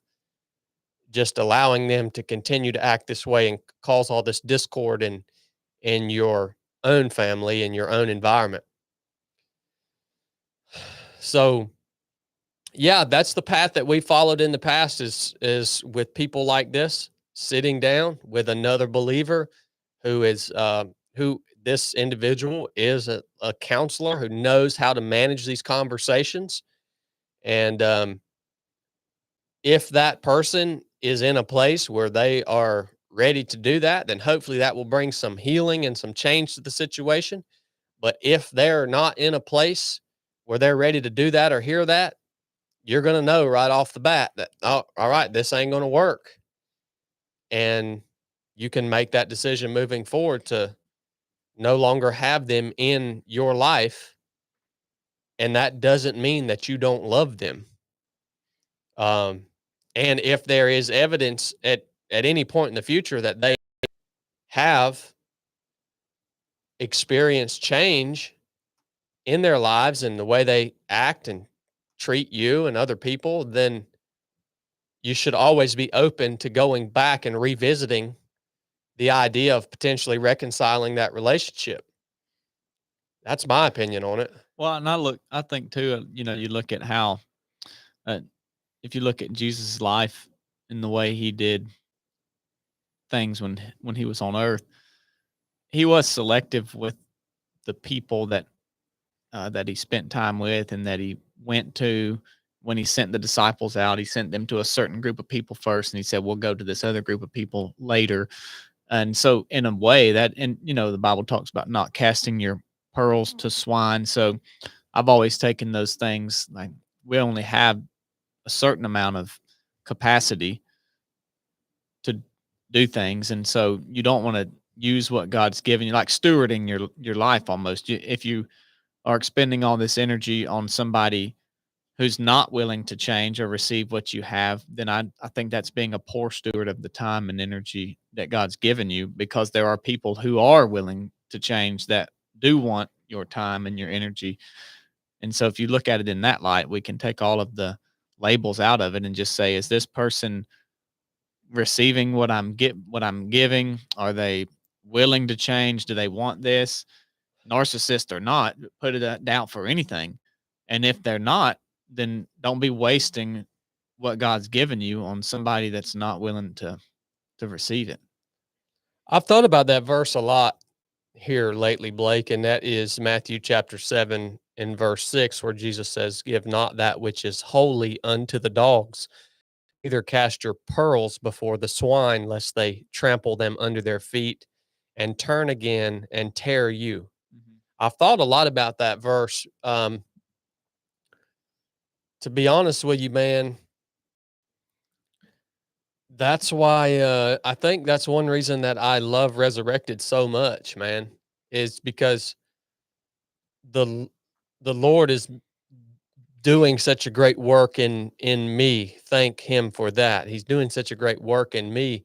But it's like so many of the things that I'm experiencing, and you, Chili, Corn, you guys may disagree with this, but so many of the things that the Lord is teaching me and that I'm learning, um, I just feel like if I share these things, these deep things on like a truck talk or, a public platform, it's just like people just aren't ready to hear it. And it just becomes a freaking a negative conversation in the comments. And it's like, I don't know. I've just thought about that so much. And that's why it's so nice to have the group that we have on Resurrected, because you can come there, and whether you're joining the call or whether you're hosting the call as I do on Sundays, it's like everybody knows they can come there and they can talk about these things that the Lord is revealing to them, even if it involves hurt or some sort of shame, or if it involves a new revelation of something about the gospel or scripture that they never understood before. They can come there and they can talk about those things and know that they are going to receive positive and meaningful feedback. And so there's a lot of things that I want to share on a there's a part of me that desires to share them on a public forum like a truck talk or something. But then when you just look at the conversation around these certain topics, it's I did a truck talk not long ago on how the your wife is the biggest part of your ministry, and sacrificing yourself to your wife is such a huge calling of the husband. um and and you read the comments, man, and it's like people just they're not ready for that, dude. They don't understand what that even means. They're just not even ready to hear that.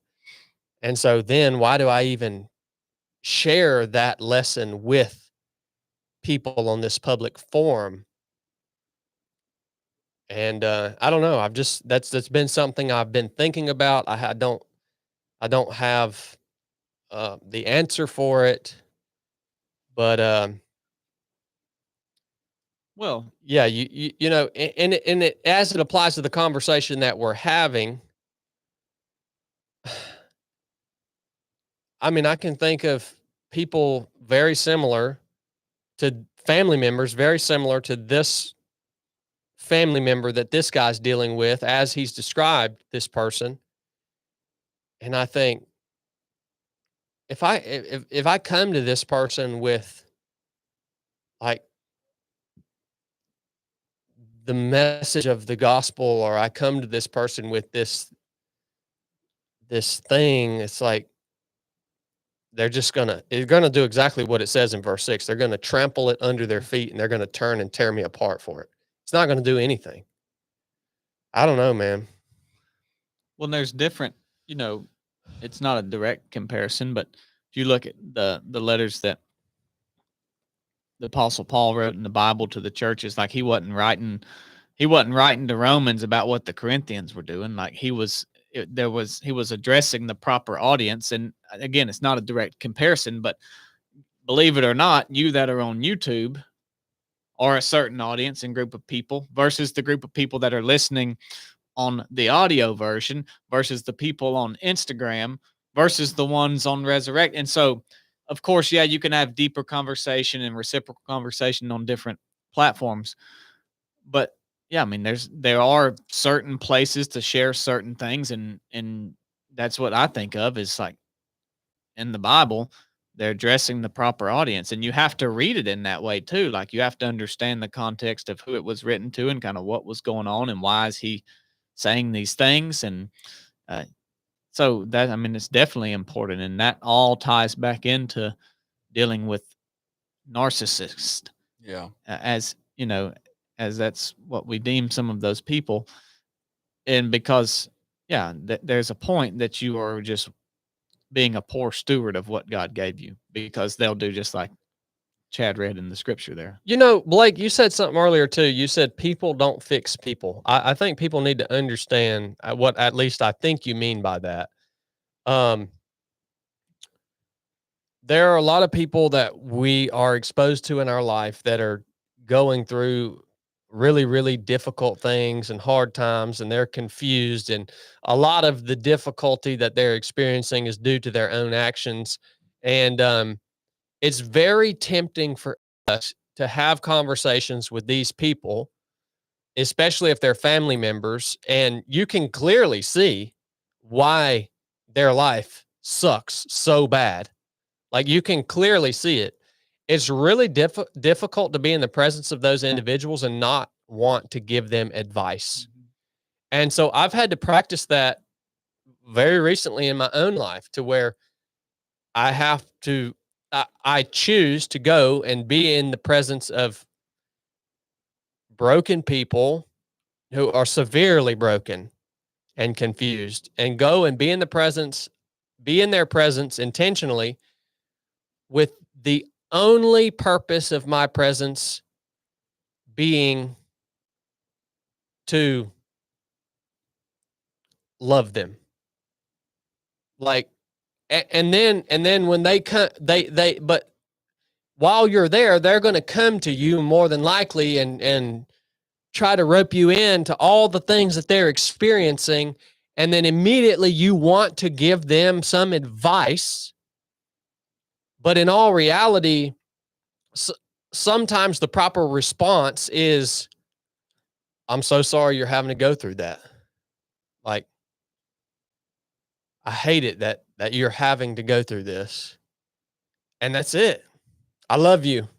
I hate it that you're having to experience this, even if you can see clearly what is probably causing the issues that they are experiencing in their own life. Like, because they're just not ready. They're just not ready to receive any advice. It's just, they're just not there, man. And so, yeah, people don't change people. And sometimes when you're around these people, like this individual that guy is talking about here, like you can be around him and just simply be around him and say, hey, my only purpose of being here is just so that hopefully this person sees Christ in me. That's it. It's not to give him advice. It's not to try to confront him. It's not to try to change him. But hopefully, me being here, he's going to see Christ in me. So, like, when that becomes your number one goal for being around this person, is okay, hope he sees Christ in me during this time that we're together. It really shifts your whole perspective on this situation. So, I don't know if anybody got anything out of that, but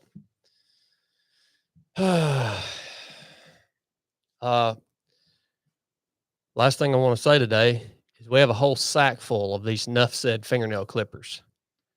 Darren sent these to us, right? Yep. Darren Johnson. He's coming out for round 2 on the Rob course, isn't he? Yeah, so is his wife, Courtney. Darren and Courtney are coming out for round 2. Darren sent us a whole sack full Oh, yeah. of these Nuff Said fingernail clippers. Thank you, Darren. What about your goggles, Corn? Chad's done something with them. You've No, donned. they're No, right they're over right there. there. Yeah, They're they're right right over there. Yeah, y'all don't mess with my goggles. I just thought these fingernail clippers were so cool, man, because I actually have to cut my fingernails today. And I'm taking these with me. Enough said. It's a nice set of fingernail clippers. Well, you like long fingernails on men. Well, that sticker was drives me pretty cool insane. too. Yeah, it was. Oh, yeah. I'll have to check out the stickers. I haven't even seen the stickers yet. Sticker of you kicking the devil in the balls. That thing's bad to the bone. All right, I'm son. going to check that out. But anyways, we got a whole daggone sack full of these. We might start putting some Did- in some orders. Can you guys start dropping some of these in orders? Absolutely. Okay. So we're going to start. You guys, if you've ordered from this point forward, if you order a hat or a t-shirt or something from the store, You might get one of you those. very possibly will receive a limited set of Nuff Said fingernail clippers, which is a big deal. Oh, Yeah. that's big. Yeah, You this hate is a long big deal. fingernails. I'm pretty Maybe a sure sticker. these are the ones too. These will actually capture your clippings in this thing right here. Oh, wow. That's awesome. Yeah. High tech, man. Then you ain't got to lay around in them in your I need- bed. I need when them you for my clipping them laying toes. in Will they bed. clip toenails too? Oh yeah, I don't know about your toenails, CB. he's got nice toes. I I do. seen them. I do. They're just fine. All right. Chad cuts his fingernails indoors. I've got to use the restroom, Blake. Are you going to go over the super chats?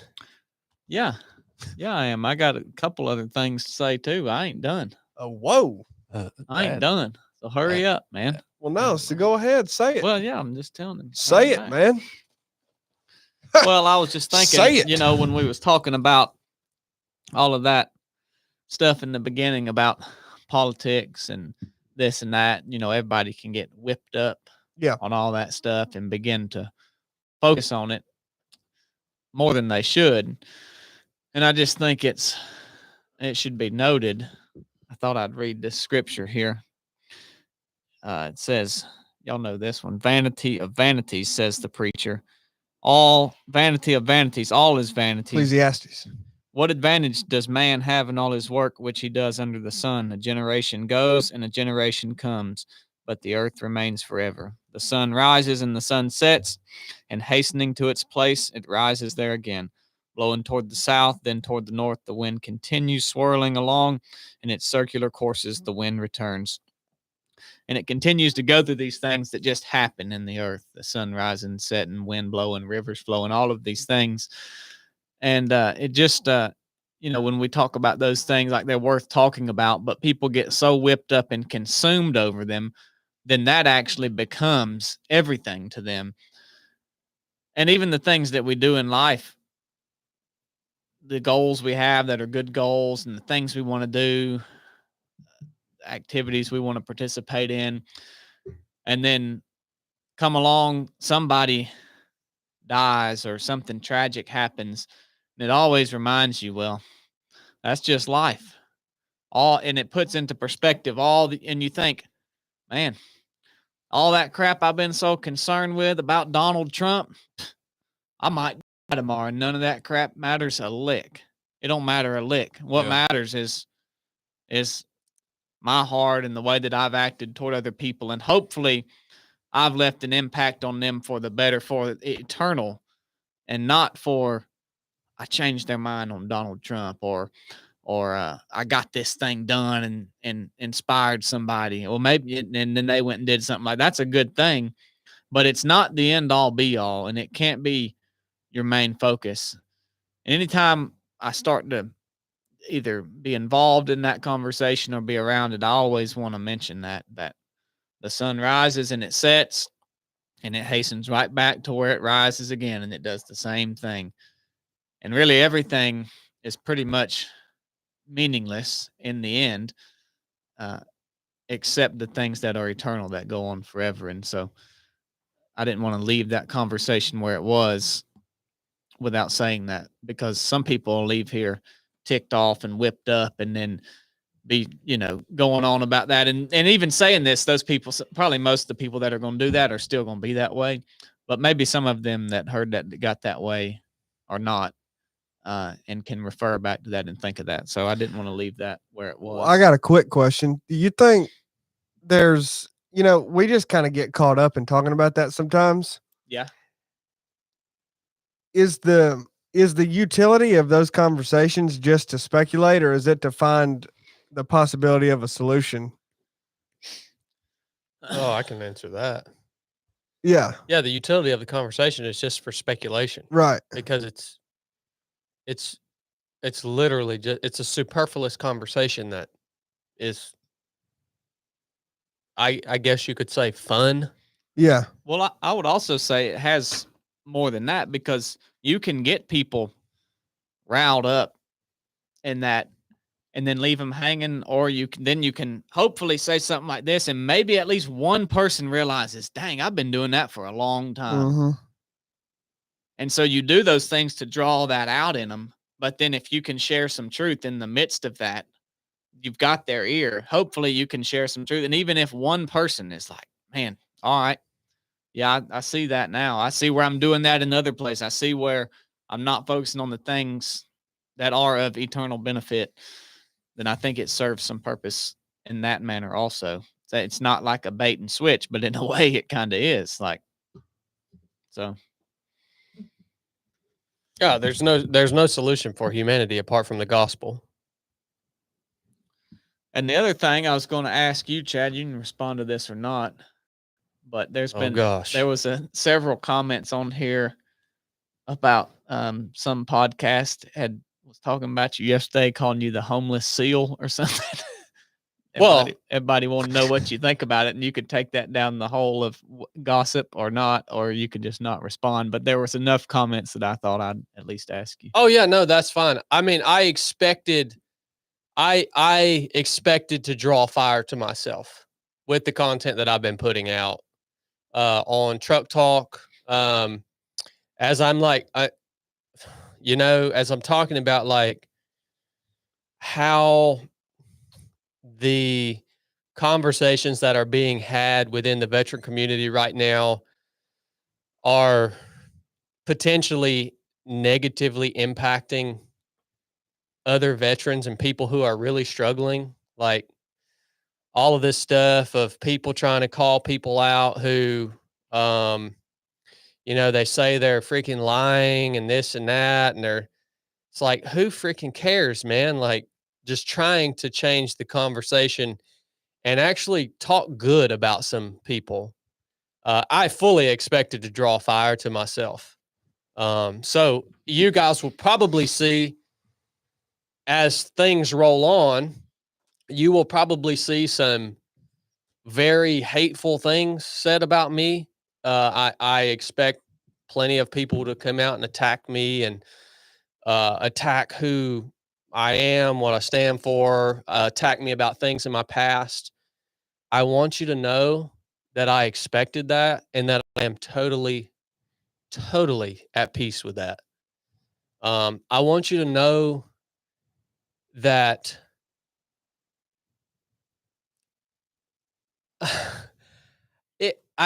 you know what? I should probably release the podcast. I should probably release the episode I did on Resurrected on a public platform. I want you to know that I know that apart from Christ, I am just a wicked shell of a being. And I want you to know that I'm at a point in my life where my entire identity is rooted in who I am in Christ. I am totally ready to go into the lion's den. That's where I'm at. I mean, a couple years ago, I wasn't ready for that. So I will continue to draw fire onto myself. I'm totally not concerned about it. And people can literally say what they want to say about me. And you know what? A lot of the things that people say about me and who I am apart from Christ, or who I was apart from Christ, they're probably true. You think that? I mean, they might be true. I have been a horrible person apart from Christ. And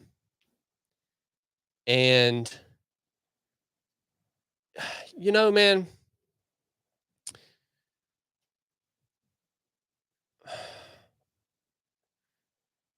yeah, I'll leave it at that. So again, it doesn't surprise me. Yeah. Yeah. And I legitimately, like, I'm not just saying this to seem like I'm strong, because I am actually very weak. I am very weak. And that's why I cling to Christ so tightly, is because I have been shown how weak I actually am. I don't know if you guys understand that. Like, until it's revealed to you how weak you actually are, you won't cling to Christ so tightly. As long as there's still something in you to where you feel like you can, you've got a little strength in you, you won't cling to him so tightly. But it has been revealed to me how weak I actually am. And I thank God, have been shown the gospel of Christ, and that is what I cling to. And that alone. And dude, it's amazing. It's amazing. So I guess that's all I have to say on that. Yeah, I think Yeah. that's enough. I'll hit this super chat and then we'll get in order, but this kind of pertains to that. This is Bearded Red Double Alt. He coming in at $10. He said, Chad and team, what good does it do to you give 1 second of your time thinking on those negative comments? Speak what you think is righteous and let people take that as they may. Stay present, guys. And I'll just say, because I'm the one who brought that up, is that I knew you would take it in the way of how you responded to it, and not like respond to it out of anger. And so the whole point of bringing it up is I hope that you would take it in the way that you did, because we all get these things that people say about us and the way they feel about us and the way that we respond matters. And so people need to see people responding in that manner so they learn what is the right way to respond to people giving them what you might call hateful comments or mean comments or whatever you want to call it. And so the whole point in bringing it up was not to rile up some sort of gossip or spite or anything like that. It was to show, all right, people come out against you. How do you respond to that? So thank you for your super chat, Bearded Red. Yeah, thank you, Bearded Red. And then we had James Wright coming in at $1.99. He said, I've been to the East. No, he ain't. Oh, let me say this real quick. I grew up in a community where your reputation was everything. You know what the Lord has revealed to me? There's no hope in your reputation. There is no hope in your reputation. I don't cling to my reputation. There is no hope in your money. There is no hope in your intellect. There is no hope in your physical strength. There is no hope in your possessions. There's no hope in any of that. To the wind with my reputation. To the wind with my money. To the wind with my possessions. To the wind with my health. I have no hope in any of that. If you are clinging to your reputation, you will fail. If you are clinging to anything other than what the gospel says about you, the gospel says about Christ and who you are in Christ, you will not last. It's a fool's errand. I was wrong most of my life. I've been wrong. So I wanted to share that with y'all. We had Luscious Poseidon come in at $5. Thank y'all for what you do. I've lost 90 pounds and am training for a 100-miler. Be hard when it gets hard. There you go. Luscious Poseidon. And going back to James Wright, he ain't no. He ain't been to the East. He ain't been to the East. He's been to Dobbs. Yeah. But he ain't been to the East. That's East Dothan. He's been to East Dothan. Dr. Phil's eyebrows coming in at $19.99. How's moral this morning, gangsters? Are we getting some money? Oh yeah, Dr. Phil's eyebrow. No, we're getting that money, boy. Bigfoot is real coming in at $4.99. Chad, if you ever become sheriff, can you punish the Fats for their lack of physical standards and accountability? Dang, you running for sheriff? Yeah, we will. We will have camps for the Fats. Whoa. Whoa. Rehabilitation camps. Okay. For the Fats. And we're going to get them back. We're going to get them back fit again. Don't you worry about that, buddy. Corey West coming in at $1.99 said hello from West Virginia. What's up, West Virginia? Chad Country Robinson coming in at roads. $9.99. He said success is the ability to find the will of God for your life and do it. Roll Tide. Roll Tide, baby. Roll You know that. He That's messed up at football, the ain't it, end. Chili? Yeah. You should have never said that. That burnt that comment. Don coming in at $4.99. I've heard Ed great things about the Waffle House in Rome, Georgia. LOL.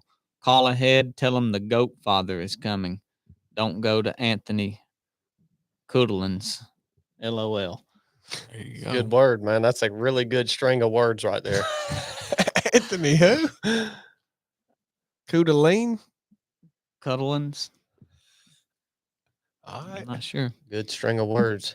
Brian Gaines coming in at $99.99. Whoa. Dang, boy. He said, I appreciate you guys. I Appreciate appreciate you, you. Brian. Who is that? Garth Brooks' alter ego? No, that's Chris. Oh, Yeah.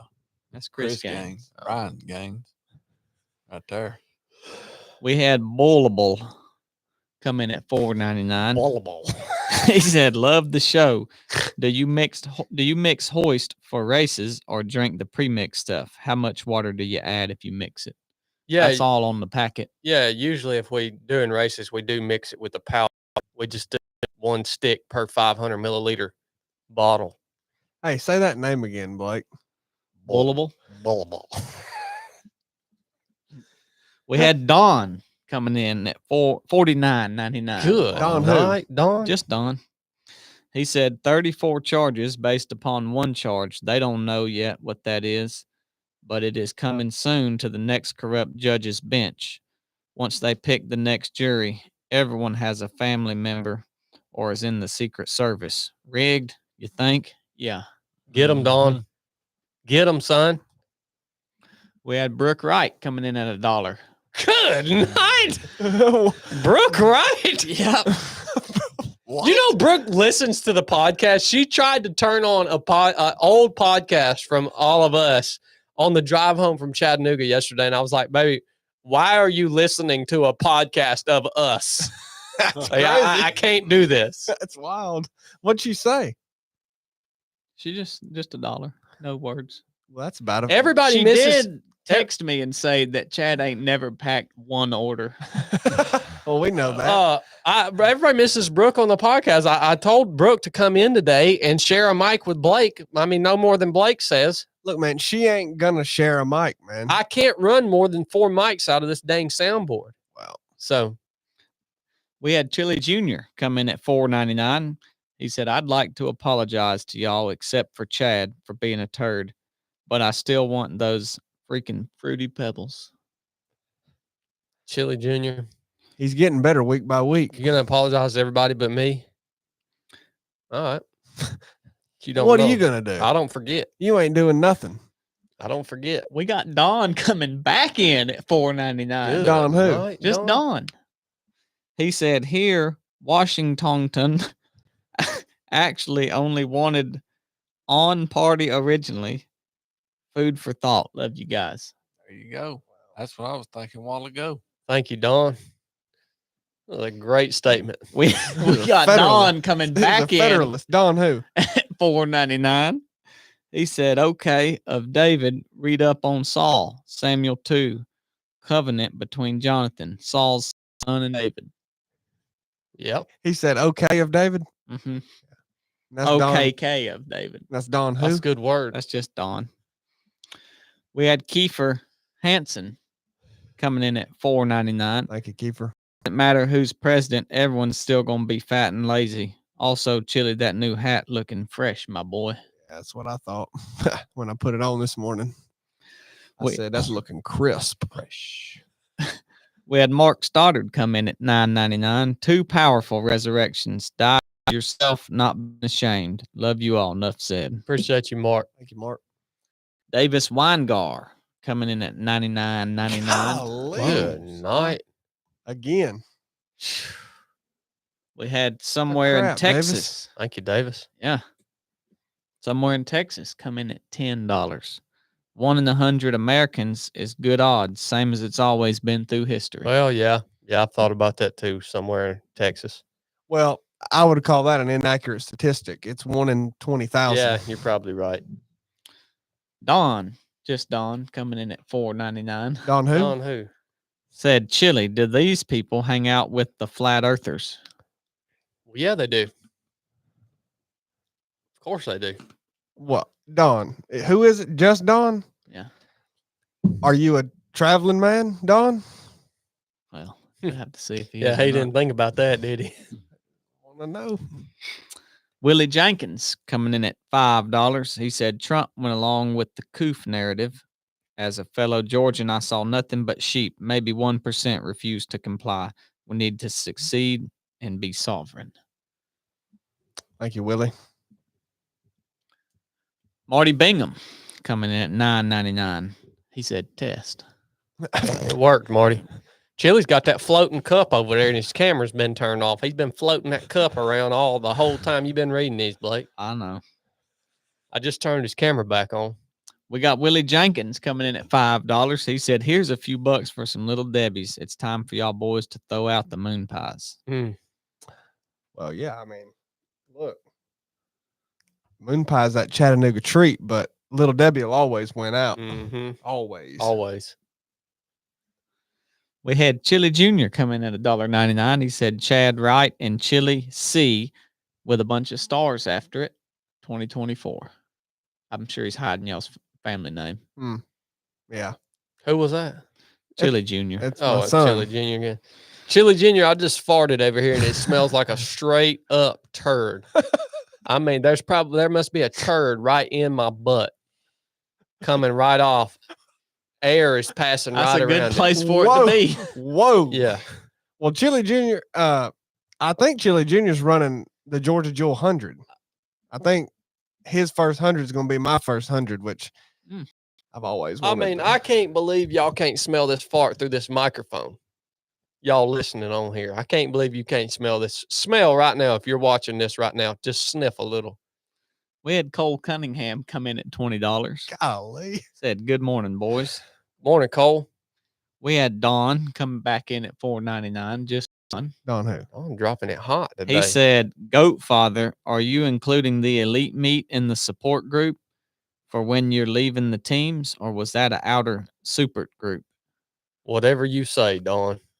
Whatever you say, buddy. That's something to think about. Yeah. You might be surprised, Dawn. Marty Bingham coming in at $19.99 said something weird going on. Did y'all put a muzzle on me, or YouTube curt me off of some of my super chats? Dang. Dang, It Marty. ain't us, It Marty. ain't us, man. We're just doing the best we can over here. We appreciate you super chat. Yeah. Thank you, Marty. Nobody Texas even- Ted 73 come in at Whoa. $10. Said Amos 5:15, hate the wicked, love the good, establish judgment at the gate. Thank you. Chad Robinson come in at $4.99. Said, Nick, my 8-year-old son wants to know how Shaky Legs is doing. She's doing real good, buddy. Yep, that's my girl. She's doing real good. Fit as a fiddle. Chili Jr. come in at $4.99. Said, well, could y'all read Romans 2:1? It talks a little on judgment regarding the question. Well, we'll read that on the podcast maybe next week. Thanks for the suggestion. You gonna remember that? Yeah, write it down, somebody. We had Don come in at $4.99. Don who? Mark Twain never argues with stupid people. They will FD apostrophe SG you down Just a- to their level and be at you with experience. Yeah, I don't know if Mark Twain ever said that.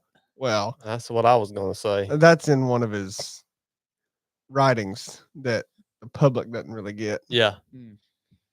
Don's got that special copy. Thanks for that, Don. That's a one-off. Thanks for that super chat.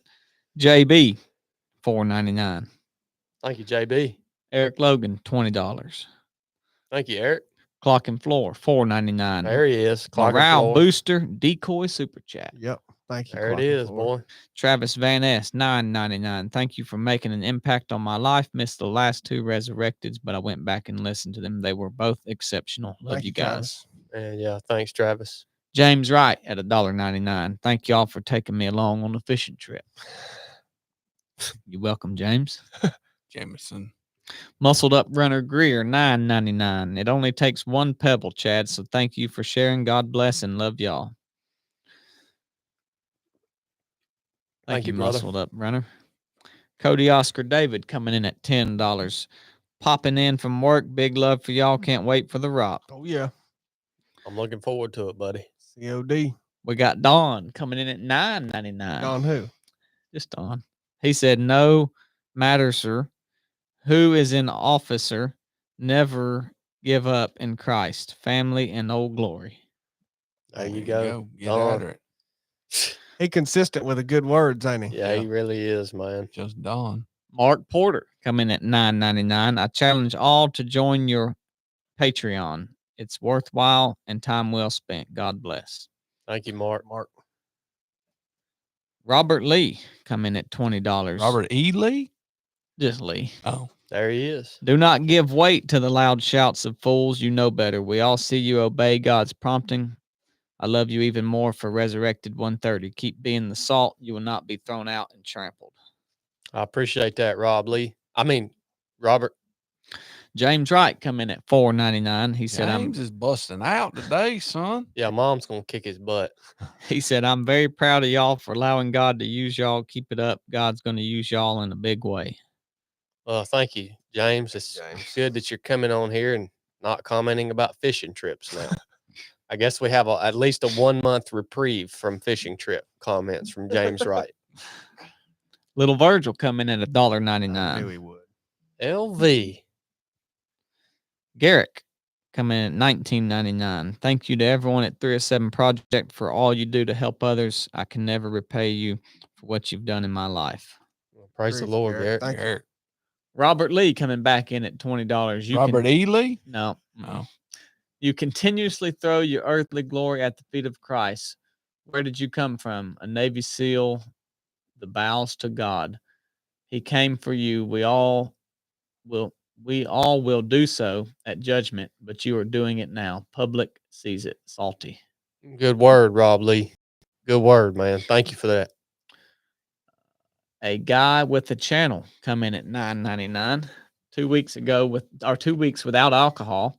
Never thought I could do it. Working on body, mind, and spirit. Thank you guys for what y'all do. To God the glory. Thank For you. you, brother. Awesome, That's huge. brother. Yeah, it is. Thank you, Guy. And here we've got Don come back in Don who? at $4.99. He said, name's Don K.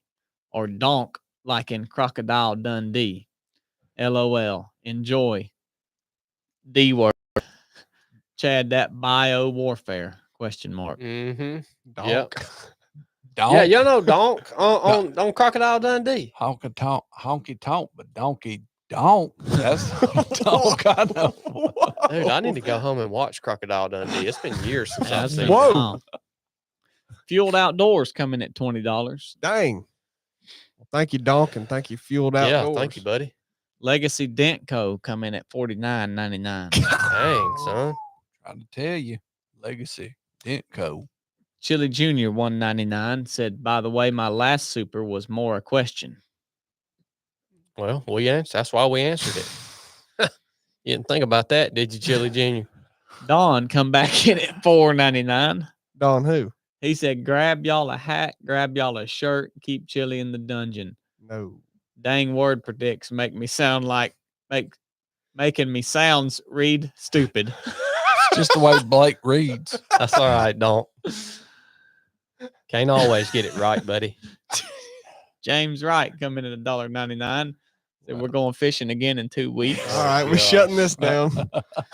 And the last one, Rusty Leininger, Leininger. Oh yeah. I know him. $10. Source One Serenity from Oregon, Charlie Mike. Thank you, Rusty. That's it. Well, all right, guys. We love y'all. Thanks again for tuning in. And Lord willing, we'll see you next week. Enough said.